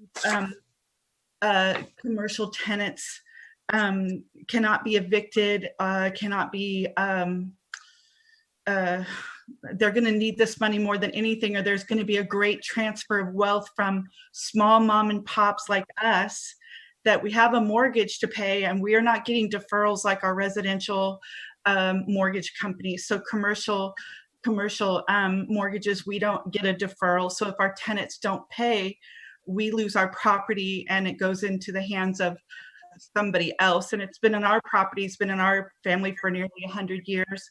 So getting this aid down to the local level, especially the red zone areas, opportunity zone areas where capital gains can be leveraged to help with startups or incubators or new restaurants. I just want to thank you for working so hard to get it down to the city level. Thank you. Okay, Ms. Green, do we have anybody on the telephone line? Madam Mayor, we have nobody else. Okay, we will close public comment and I will move the recommended action for this item, but also to appropriate $500,000 to the CIP for right-of-way improvements as discussed earlier. Councilmember Mar? Second. Okay, thank you. Anybody else wish? Councilmember Mar, did you want to speak to the item? Okay, did anybody else wish to speak to the item? Seeing no hands raised, call for the question by voice vote. Councilmember Chavez? Yes. Councilmember Guinness? Yes. Councilmember Mansour? Yes. Councilmember Mar? Yes. Councilmember Reynolds? Yes. Mayor Pro Tem Stevens? Yes. Mayor Foley? Yes. Motion carries 7-0. Okay. And I believe that all we have left are council member comments. If you'd like to make any last comment, please raise your hand in the queue. I don't see any hands raised. I have just 2 comments. I would like to make sure that people know that we also got a notice tonight that the governor extended the eviction moratorium to July 28th. And so that will extend our eviction moratorium. There's also some legislation pending to provide relief to both tenants and landlords. So we'll be following that legislation. And then we'll have a town hall update on Thursday at 4 p.m. If you check our Costa Mesa city page, our Facebook Live, the city manager will be joining me, as well as Assemblywoman Connie Petrie-Norris, who will be joining to give an update on what she's working on related to COVID response and how to help our district. And then I think we also have a speaker who is going to talk about unconscious bias. And so join us on Thursday. Councilmember Guinness, you're up. I think the allowing people to conduct their business outdoors is a good step in helping people cope with this virus situation. Something else that is being done elsewhere, I know people have bought gift cards for some of the restaurants and some of the individual businesses, so they could therefore use them in the future just to keep the business going, and then they could use them in the future when things loosen up a little. But there are some communities, I don't know if there are any in California, and I don't know how difficult this would be to accomplish, but there are some communities in Europe where you buy script or gift cards, essentially, which would apply to a whole bundle of businesses. And then as things open up more, then you could use your script, and that can also help the business kind of tide them over, because it basically ends up being an interest-free loan if enough people buy them. And so, That's a great idea. So I was just throwing that out there for the people working on the business end of things. That's a great idea. Thank you for that suggestion. Maybe Mr. Inlows could maybe also incorporate that into our new business website as a link for the businesses. That's a great idea. One other thing, I'm sorry, I forgot to mention. I had sent some information to Ms. Price, and I'm hoping that either the Parks Commission or staff, there are some ways that we can get our parks kind of accessible. Other communities like in San Francisco and other places are taking what would be like sports paint for creating lines on the fields, and they're drawing circles, and you sit in the circle with your family, and it's 8 foot around, and then if you sit in the circle, you're physically distanced from the next circle. So that might be a way for us to move into that next phase. But I actually think that we're going to see here in this next week or so, the governor is going to be loosening up some of these rules. So we will stay tuned. Thanks, everybody. And we will adjourn the meeting in respect for George Floyd. Thank you. Good night.